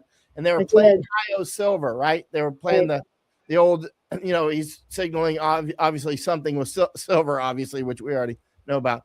But but what I'm getting to is the least of the bad choices often is just another ambush, right? And when you're an 18-year-old soldier learning ambush techniques, as I was doing, right? Just 18, not like a 25-year-old special forces guy or something, but like 18, right? You set up an ambush and you put mines in the ditch that they're going to jump into, right? You know what I mean? And you know what I mean? It's an ambush after the ambush, or you create what's called an area ambush. You ambush them there and some squirt out, but your other guys are going to get them over there. Some squirt out from that. The other guys you wear them out, run them down, they shoot their ammo. They're getting tired, and eventually your guys get them, right? That's called an area ambush. That also happens with intoxicants. That's an old game. This is nothing new about getting people off of one drug and onto another. I've got a book from the 1800s on opium describing how they would get people off of heroin and onto morphine and then and it was a circle. This is the 1800s. Crystal clear, right? Nothing new under the sun. But likewise, when somebody goes, well, he gave us ivermectin, he gave us HCQ. I'm like, let's think this through. I mean, at the time, I thought, ivermectin. I actually bought some in March of 2020, right? And I bought some in April. I can see it actually on my Amazon sales, right? Actually, it's there. I bought some on Amazon, right? You could buy it on Amazon. Now I look at that as that was probably an ambush, right? Because okay, you don't have to take it. You got your HCQ, you got your whatever. But clearly they're doing a genocide. Clearly and nakedly, obviously doing a genocide against us using many mechanisms, whether that be the weather, and weather is manipulated. There's people that say that's conspiracy theory. It is absolutely being manipulated. Yes, 100%. I'm not getting into the chemtrail stuff, but the weather manipulation is absolutely real. 100%, right? And patents on that. So the government has patents on it. So it's absolutely real. And that's just one component. There's many food, controlling the food supply, poisoning us through many, many mechanisms, which Catherine Austin Fitts talks about all the time. And so do many, many other people talk about these. There's so many ways they're poisoning. Yes. One was just a straight up, look at how many jabs the children get, right? And you can see putting fluoride in our water. Remember when we were younger, and if you raised a voice about the fluoride thing, you were a conspiracy theorist, right? But you can see that the collective IQ of the United States clearly is lower. I can see it because I spend so much time overseas. I go back to the United States and I smell dope all over the place in Washington, D.C., Atlanta, New York, Los Angeles, San Francisco, Portland. I go all over America, right? I'm always smelling dope. You go to Amsterdam, dope everywhere. I had to stay in the Hilton Hotel over at Amsterdam recently by the airport, by Schiphol Airport. In that hotel, there was the smell of dope in the hotel, in the elevator, right? It's the same in the United States. It's the same in the United States when I'm, and you have to stay hotels there, whatever, in Washington, D.C. You can smell it in the hotels. Clearly reducing the collective IQ of the people. Again, I want to go back to the main way we took out the Indians was fire water, straight up. And other weapons that have been used around the world by Chinese and others is obviously opium. They use opium a lot. They use now fentanyl and other drugs. These sorts of things are old weapons. They're extremely effective. Old farmer intelligence for the bad farmers out there. There are some bad ones. When they realize that their farmer buddy over there, their neighbor, he's got a lot of land, but he likes whiskey, you start giving him bottles of whiskey, cases of whiskey for his birthday, for New Year's, for whatever. You're always giving him cases of whiskey because you want to buy his farm, right? It's very effective. Those are old tricks that are used at local scales, but they're also done on big scales, right? You want to buy your neighbor's house, give him whiskey or whatever. Eventually he's going to be in debt and you buy it out, right? This is how this stuff works, and it works on a national scale. Entire country. I took a member of the Japanese government, a member of their diet, it's their parliament, right? About 2 weeks ago, I took him after we were at this gala together, and I asked him, I said, tomorrow, let's get together, and I'm going to take you to these dope stores in Amsterdam. And I want to take you to, so I spent actually all day with him. In the morning, we went to these 2 dope museums, cannabis museums, and we went to dope stores, and then we went to this lunch with these politicians, right? But the point is that when I showed him, I said, this is what they want to do in Japan. And I showed him a picture that Misako and I took him into these dope stores. And I said, these same toys here, these bongs that they sell, these toys that you smoke the dope out of the toy's head, these are for children, obviously. They're selling these in Kyoto, in Japan. They're not selling cannabis yet, but they're opening the stores. And I showed him photos of a store that Misako and I were just in Kyoto. And I showed it to him, and he goes, that's around the corner from my house.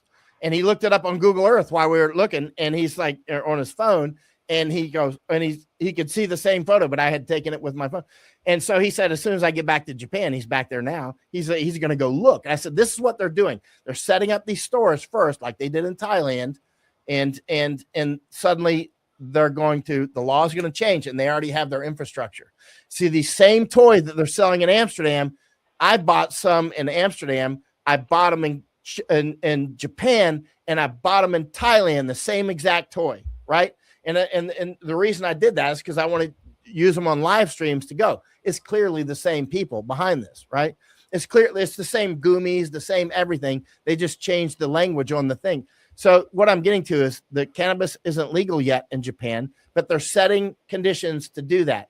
We got Trump there who's pushing. He wants dope to be legal across. That's Soros' policy. Soros wants open borders and free dope not free, but he wants dope. He wants it legal coast to coast, right? Now, obviously, the dope heads will go, what about alcohol? Now, okay, I said that already, right? Alcohol, intoxicants in general are used as a weapon, right? And these so-called, cannabis, it ain't the cannabis that used to grow by the river at the Ganges, right? There's something else. The Chinese are coming into the United States, coast to coast, California, Maine. They got huge plots in Maine. Epoch Times just had an article come out about it, and as have others written about it, in Oklahoma, all over the place. These Chinese are coming in, growing huge amounts of dope, and they are selling it to our young people. And then you have dope heads like Joe Rogan come on and smoke dope in front of millions of young people. I'm probably the only person in America who's turned down going on Joe Rogan, just flat out turning down. Ain't no chance I'm going on a dope head show, right? He's had Elon Musk on there smoking dope in front of millions of young people. Now, again, let's talk about Elon for a moment. Supposedly the richest guy on earth. Supposedly Mr. Rocket Guy wants to put brain chips in people. However, he couldn't figure out how to get to his gigafactory in Germany without taking the jab, right? So he said, and he put on Twitter, he encouraged people to take the jabs back when that was a big thing, so he said the science is unequivocal. That's verbatim. You can look it up. He tweeted, he was telling people to take the jabs. The science is unequivocal, he said. And then he said he took 2 to go to Germany to go to his gigafactory. Now, Misako and I, we went to Germany multiple times. We were all over Europe at the same time, and we never took them, right? And we don't have rocket ships. We don't have our private jets. We're not the richest people in the world. We just went, right? And we were all over Europe. We never took it, right? And so, but Elon Musk, he said he had to take it to go. I'm like, oh, let's do the math here. Let's do some first principles. Let's just imagine I'm the richest guy in the world, and I'm the super smart guy that everybody should listen to, right? I'm Elon Musk. I'm going to put a brain chip in you, right? I got these Tesla cars and whatnot. I'm cool, right?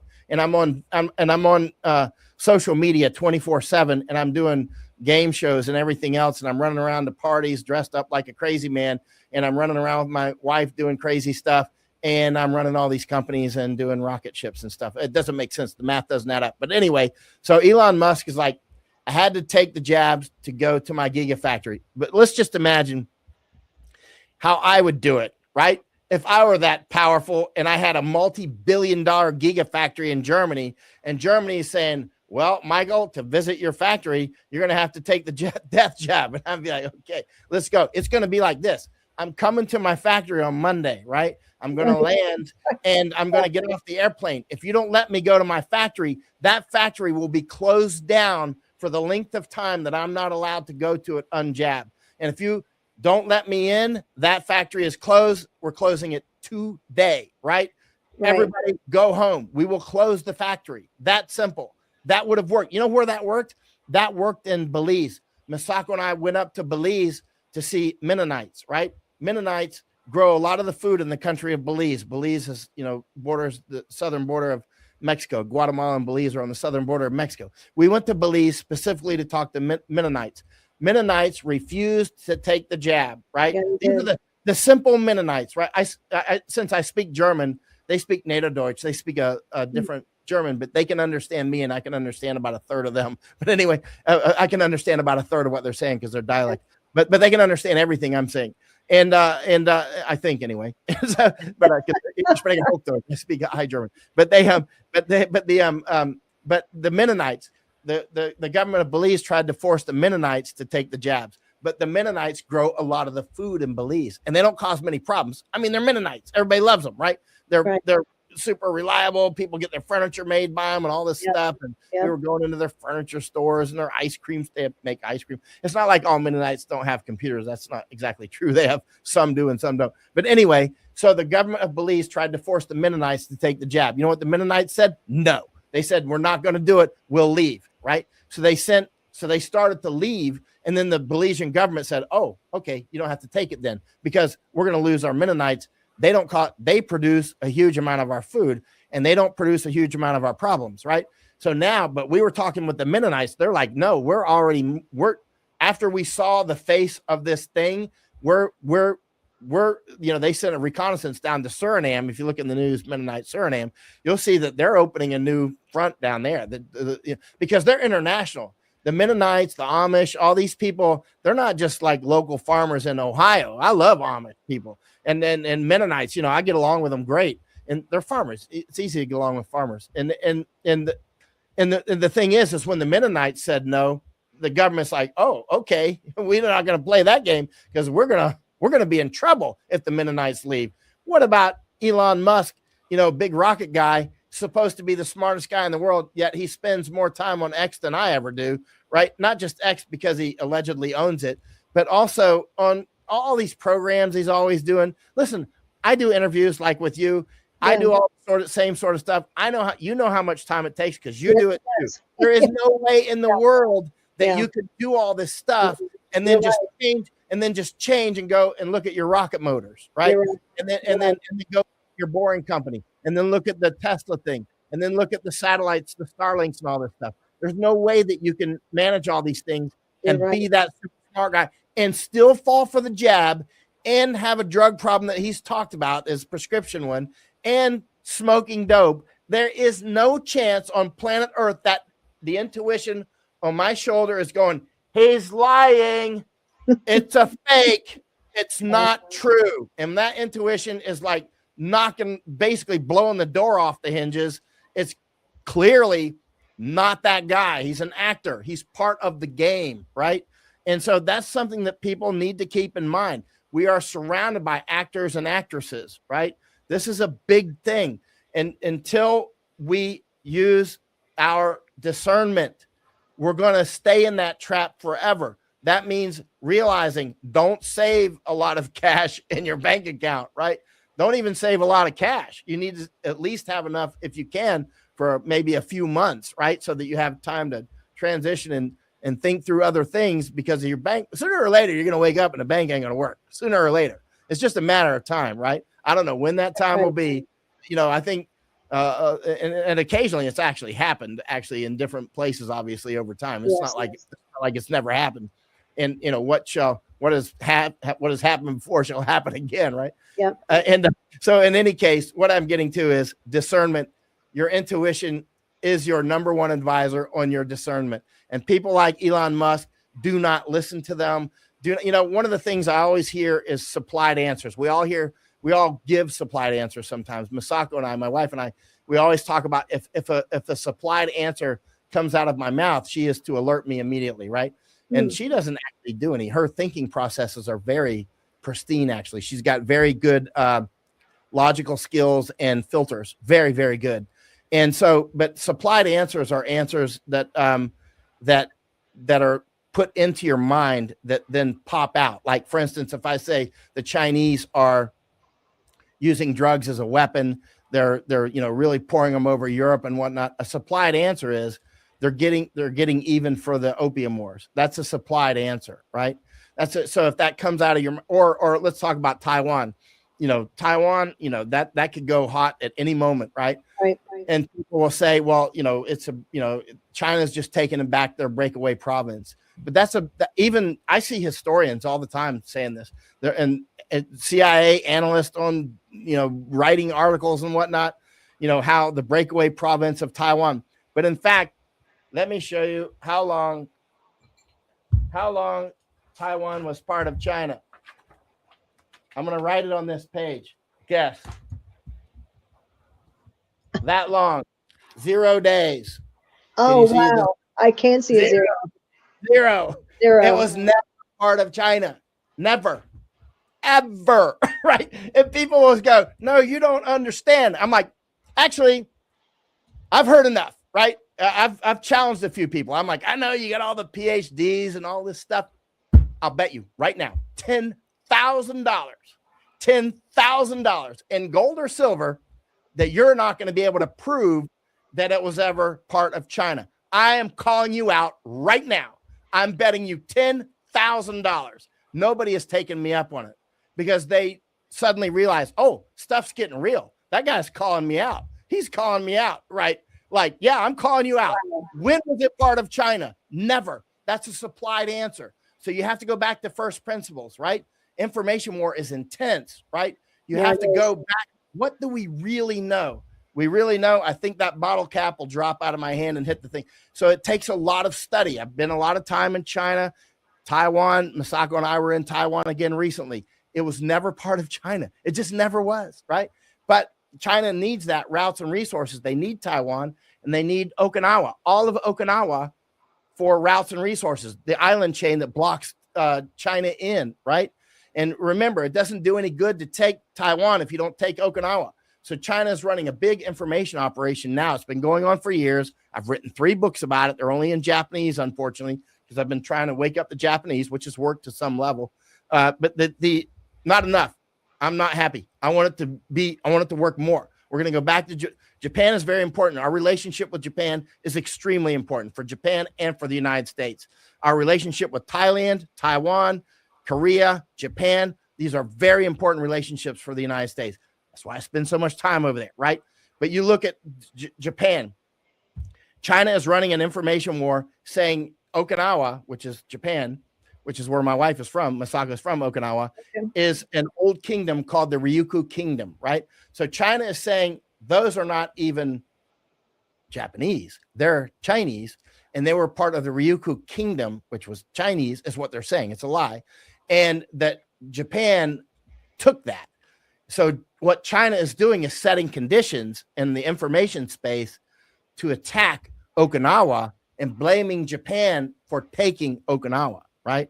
So because if you look at the map if you're going to take Taiwan, you need to take Okinawa. And I mean, it's the whole thing, right?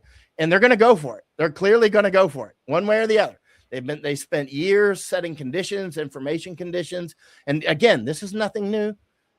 President Grant in 1879 in volume 29 of his 32-book series on his letters, which I have in our library in Japan. You go to volume 29 and President Grant, he's in Japan. He's warning Japan and he's warning China that outside influencers are going to try to get you two to fight over Ryukyu, which is Luchu. He called it Luchu, which the old name is Luchu. They're going to get you to fight over that. and loan both of you money. Here we go with those guys again. This is 1879. This is before the Fed. He's actually warning. He's like, outside influences are going to get Japan and China to fight over Ryukyu or Luchu, and which is Ryukyu, which is Okinawa, and then they're going to loan you both money, and they're going to own you both. Is this an old game or what? And that's 1879. He's warning the clearest word. You know, he was an army general, right? He started off as a lieutenant. He did a lot of war. He was down in Panama. He Mexican-American War as well. He was all so many war, Civil War. And so he writes like a soldier, which is crystal clear. You know, he's writing to the Emperor of Japan. He's telling the Emperor of Japan this, and they're writing back and forth in the letters. So if you look in volume 29 of his letters, it's a huge book series. You'll see that he's actually warning about exactly what's happening today, 1879, right? So again, all this stuff, it may look new, but it's not. So it's very informative to study why would they even fight about that? Routes and resources. That's what that one is about. That's not about ideology. That's about routes and resources, that particular battlefront. That's fascinating. I have one more follow-up question. We have probably about 5, maybe 10 minutes left. So you were saying earlier with, and I'll take the United States, the invasion that we've had. And you said that if people don't like it, the invasion across the border and the takeover one by one of U.S. cities, people need to man up and stop it. So that was the phrase that you said. So please expand on how can we, the people, man up and stop this? Because I don't know one U.S. citizen who likes one thing that they're seeing from this invasion across of people who do not fit. It's like third world countries have been dropped here and they're not assimilating. They're taking territory is what they're doing. And so how do we man up and stop it, Michael? Well, everybody, let's give an example of Border Patrol. I've been across the entire U.S. southern border from SpaceX, which is on one edge on the Gulf side of Mexico, all the way to San Diego. I've been across the entire thing. Took many months. And a lot of that was on the Mexican side and all of it on the U.S. side. And I saw on the American side, many U.S. Border Patrol loading the buses and U.S. National Guard, like Texas National Guard, actually, and Texas Guard as well, and Texas DPS, loading the buses and helping those people invade the United States. And when I would ask them, why are you doing this? And they're like, the Mexican cartels, they would almost all blame the Mexican, not all of them. There were a few that actually realized what's going on. There's a very few. It's a small percent, like less than 5%, way less, let's say 2%. And I talked with them for many months, right? I was talking with them constantly. Right. And they would say, you know, Mexican cartels are doing this. I'm like, okay. Did Mexican cartels bring those Chinese people in from China that you just put on the bus like 1 minute ago? They're on the bus. They're looking through the window right now at us. Mexican cartels didn't pick those people up in Beijing and bring them through here, right? Mexican cartels didn't pick up those Somalis you just loaded and all these Eritreans and everybody else. They didn't bring those. That's not Mexican cartels. That last little bit, the last few miles, Mexican cartels involved with, but there was people all along the way. The biggest player in this is the United States of America, right? We are the number one funder of the United Nations, right? We're the number, and the United Nations is the one doing it. They have an office at Schiphol Airport at Terminal 3. Walked into Terminal 3 at Schiphol Airport in Amsterdam. Look, IOM, International Organization for Migration, is right there to the left. Walk through the little rotunda doors, go to the left. You'll see them giving tickets and helping people get on airplanes to come to the United States and other places, right? IOM has offices in Buenos Aires and all over the world. And New York is one of their headquarters. Misako and I, we went into the Buenos Aires office and asked for a job, actually. But it was actually we found their office. Actually, it was unmarked. But anyway, they didn't give us a job. But imagine that, Michael. but the point is, and others that are doing this, one of the big invasion arms is Catholic Charities. And another one is, I mean, the Vatican is deeply behind us, as are Zionists, like the Hebrew Immigrant Aid Society, the highest.org. So Catholic Charities, Lutheran Services, hundreds actually, but some of the big ones, the biggest international players are like Catholic Charities, I mean, the Vatican is directly involved, right? And in HIAS, Hebrew Immigrant Aid Society. Interestingly, this one fake Holocaust survivor, older woman, and I think it may have been Colorado. She got attacked by one of the guys that came across the border, and she's claimed that she's a Holocaust victim. She's one of those that turned out to be fake, right? She's like, I'm a Holocaust, but yeah, actually, when you look into her biography, it absolutely did not happen. But she's wearing a HIAS tag. She's wearing a HIAS badge, Hebrew Immigrant Aid Society, which is helping these people come through. I took Laura Loomer and Brett Weinstein and other Zionists actually down to the Darien Gap and showed them this stuff. They're way against HIAS, by the way. They're not for this. They're clearly, they want the borders closed, right? But what I'm getting to is that these people they're going to end up killing a lot of Jews, obviously, and Christians as well. But as soon as it happens, they're like, oh, they're killing the Jews again. It was HIAS. She's wearing a HIAS tag, and then she got attacked by an illegal invader, right? It was like, you're supporting the people who brought him in, who attacked you. You are the one. You, first of all, a fake Holocaust victim. She's complete. You can look her up online. Look at HIAS supporter attacked by a migrant, quote unquote, and you'll see what I'm talking about. And you'll see that she's a fake Holocaust survivor and all that stuff, right? And so you can't make up this stuff. And so I mean, they're bringing these people in, and then they're going to end up burning down mosques and not mosques, well, maybe, but I mean, churches and synagogues and whatnot. They're going to burn them down. There was just a church that burned in Amsterdam less than 48 hours ago. I don't know who did it mysteriously. And the church has been there since in the 1800s, right? We'll go over there and check it out when we get back to Amsterdam. We didn't rush over to watch the flames, but I mean, it's, there you go.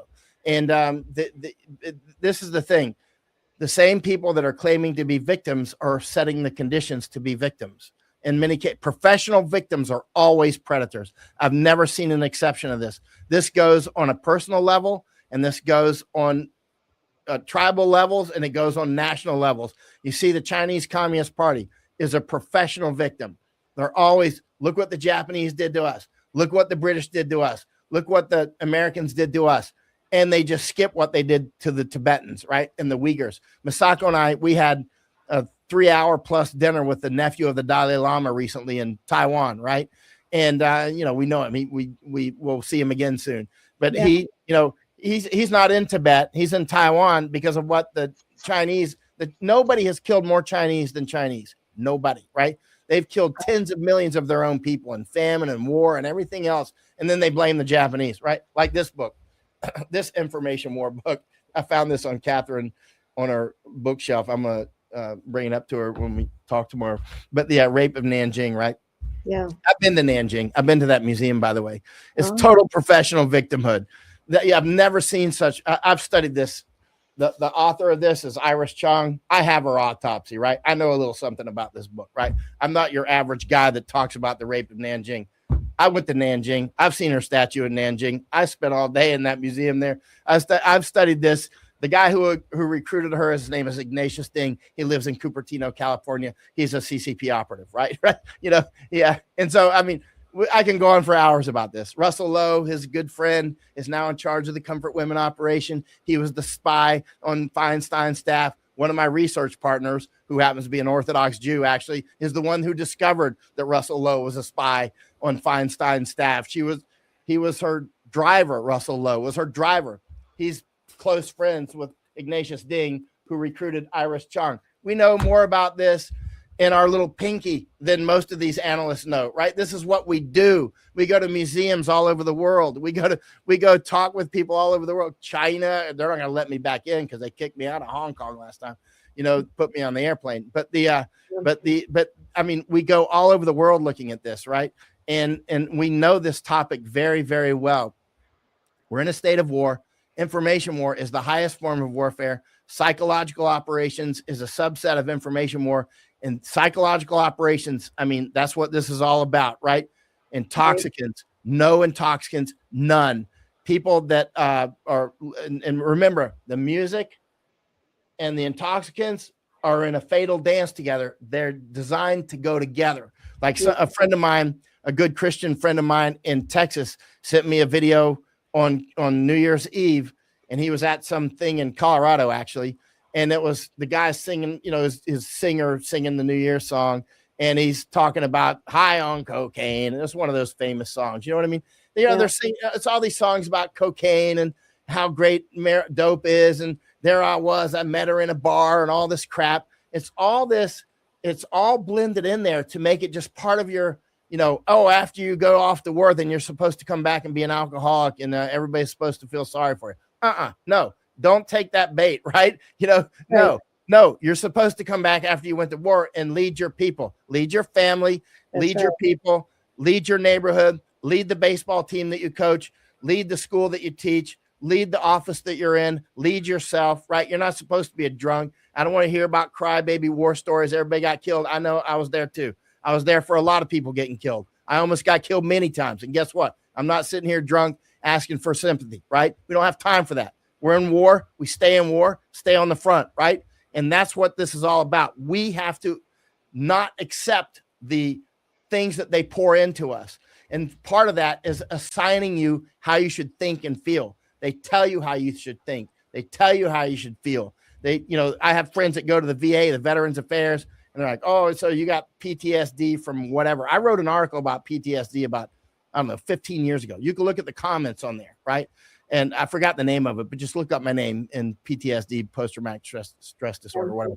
And you'll see all these psychologists and whatnot leaving comments and going, that's the most accurate talk I've ever seen on PTSD, because I'm not holding anything back. I'm like, you're going to the psychologist. He's telling you you're crazy. He's giving you drugs, and now you're crazy.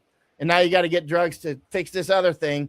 It's like right out of that opium book that I got from the 1800s. People are going in, getting cured from the heroin with morphine.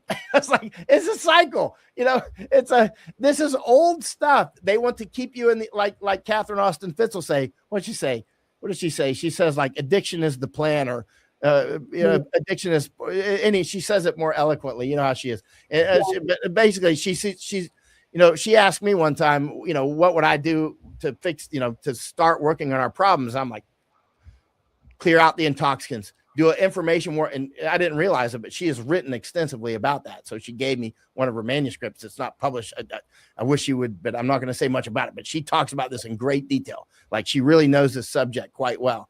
And the thing is if we do an information war, I'm not saying lock up all the dope smokers and all that stuff. And they'll say, what about the 1920s and all that stuff? I'm not saying lock everybody else up. I'm saying do an information war, that a campaign, let's say, that makes it good to not be crazy, that makes it good not to be Cheech and Chong dope addict creeps, right?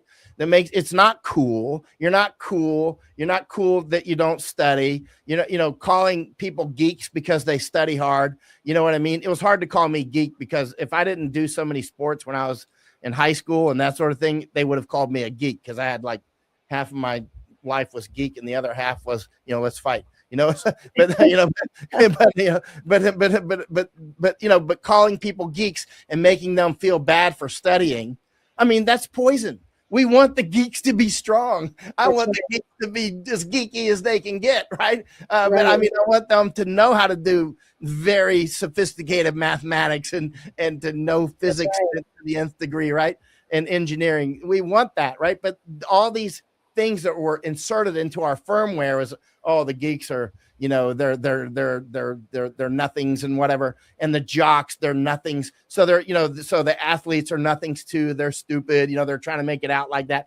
But because they're trying to make us, the things that make us strong, they're trying to make them uncool. So what I'm getting to is the things that make us strong, like being an athlete, like very serious athlete, that should be really cool. The things that should be really cool should be, that guy is really good at mathematics. He might not know how to do sports, but he's really good at mathematics, right? And so we can blend this together because it's a team, right? We have to have people that can do, as a group, we can do a lot more, obviously. We're not, Rambo is a movie, right? In reality, we have to work as teams. We have to work as tribes. We have to work as families. They destroy our families with these intoxicants and that sort of thing, and this crappy music and whatnot. If you have one alcoholic or drug addict or gambler in your family, it's like getting a missile through the window, right? And, and everybody watching this has had this experience. People can audit their own life and go, yeah, I know what he's talking about, because it either happened to me personally or it happened to somebody close to me. I don't know any exception to that. We all have had personal experience with it. Another thing that we've all had experience in our family lines with, everybody watching this through our family lines, everybody watching, whoever you are, we have all had family that survived many famines, many pandemics, many wars. All of us. There is no exception. We are the children of survivors, right? We are the products of people that can, 10 days with no food, you're not going to starve to death. Your olfactory senses are going to get better, right? It's like you're not going to like faint because you don't have 10 days of food unless you got a medical problem, right? You're not going to faint. You're going to go out and get a rabbit, Right. Go get some fish, man. You know what I mean? And so your ears are going to work better. Trust me. And so what I'm getting to is we're all the products of very rugged lines of people, everybody watching this, right?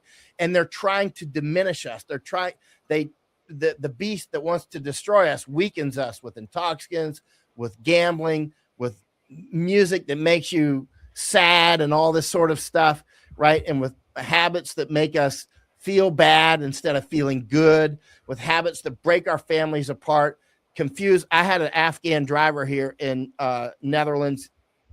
I got him as as an Uber driver at the airport. And then I drove with him for like 20 or 30 minutes one day. And he's like, they're doing so many drugs here. It's dangerous on the streets at night. He's sorry, I need a drink of water. And he goes, the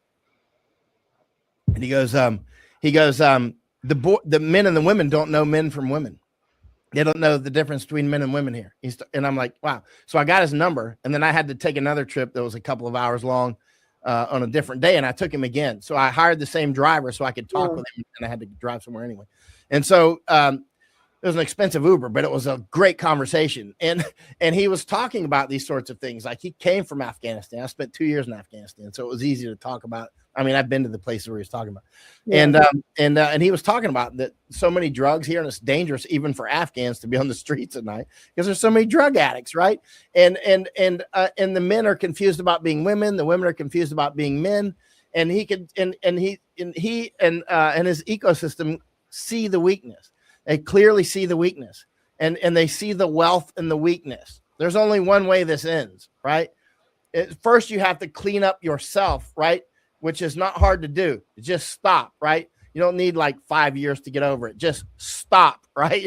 And then start other things. Your mind will collect for those who may have problems, and then collect your teams, right? And remember, cowards are natural traitors, so you got to keep the cowards out of the inner circles, right? And so the bottom line is, it's up to us. We all came from very strong family lines. There's nobody here. There's nobody listening that did not come from a strong family line. That's now, right. keep in mind, family lines get broken. They get broken because wars happen. They get, have to leave the entire country, and parents get killed, orphans, all kinds of things. There's things that happen, obviously, right? But then we're very resilient. We're made of resilience, right? That's what you're resilient. That's why you're known as for resilience, right? Mm-hmm. You are that, right? You specifically are that, right? And so you're just that essence. And so we just have to replicate that, plant the mustard seeds, right? And just plant mustard seeds. And because, one of the best things that you can do is spread strength, right? Spread encouragement to each other, but also only with accurate information, not falling for tricks, discernment, the little voice, intuition. I have absolutely enjoyed our conversation, Michael. It's like you said, I mean, we could talk for days. I could talk for days with you. You're going to have to come back on the show again soon, whenever it's convenient, because I have many other questions I would have asked if I hadn't run out of time. And we went for 2 hours, didn't we? We did. Yeah. I told you I'll go as long as you want to go. Yes, you did. I'll keep going. And we did. I would love to keep going if I didn't have to hop off too. So as we close, how can people follow you, reach you? What are your social medias? I'm on Substack under my name, Michael Yon, Y-O-N, Yankee Oscar November. And I'm on X, allegedly owned by Elon Musk. And then I do a lot of interviews. Did a great one with Catherine Austin Fitz Is that up yet? And oh, good Lord, Liz Gunn, that one really has taken off. And the people really love the Liz Gunn interview. And oh, so many. I've gone on with people like Tucker Carlson and Yes. all those guys. I mean, the only one that I've flat refused to go on is the Dopehead Joe Rogan. Yeah, I'm just not going to go. If I bring one listener to Dopehead Joe Rogan show, that will have been a failure, right? I'm not going to do that. Yeah, I've seen you on Steve Bannon too quite a bit. So yeah, you are. It's been a while because I go after Trump too much. Right? Oh. So, I mean, I still have communication with Bannon, but Trump. I'm just calling the balls where they land. I'm just, I'm American. I'm American to the core, and I don't see Trump as that. You can see yourself. You can see your same and you can see your opposite, right? That's why my sister, since I was young, she said, you have great gaydar, right? You can see gay people and I'm like, because I'm absolutely the opposite. I don't have anything against gays. Go be gay if you want to be gay. Have fun, right? I'm not gay. So I can spot gay people and I can spot myself, right? You can spot yourself and you can spot your opposite. Trump jumps off the page to me. He's my opposite. I can see his x-ray against the clouds. If I hold him up to the sun, I see his x-ray. How do I predict Trump so well? People are like, you have been actually very accurate with Trump. I'm like, it's easy. He's my photo negative, right? So I just pick what would I do, and I pick the opposite. And that's what he does, right? He just does whatever I would do. He does the opposite, right? He does the death jab, right? He's still sticking with it. Fauci fooled him. The people that are like, Fauci fooled him. I'm like, seriously, man, you got whatever you're on. Stop it. It's like, it's like Fauci, whatever, man. Anyway, Trump is just an actor. Anyway, it's down to us. This is war. This is war. Mistakes can and will cost you your life. This is no joke. You get it wrong because I got to believe in something. No, you don't. You don't have to believe in one man, right? There's no man that you have to believe in. You have to believe your intuition and believe God. That's it. Believe your intuition. Study hard, believe yourself, but only after a lot of study, a lot of long walks, a lot of good sleep, and no intoxicants, right? And you need quiet time and think things through, and your intuition is going to be a much better guide than I would be, and it's a much better guide than anybody coming through the tubes, right? And so that's what people have to do is use their own God-given abilities, which are intense. Again, we are all children of very serious survivors. We didn't come from weak stock. Nobody listening to this came from weakness. We all came from strength. Amen. And I always follow up with that saying, we all pray to the Lord and ask him, as we learn new information, how would he have us think? What is his is the ultimate discernment. So how would he have us think? What would he have us do? And then we can start fighting back in this informational war that we're being hit with on every side. So again, God bless you for being here, Michael. And to everybody listening, until next time, this is the Lynne Scott Haggerman Podcast, where light is breaking through and truth is rising, and so are we.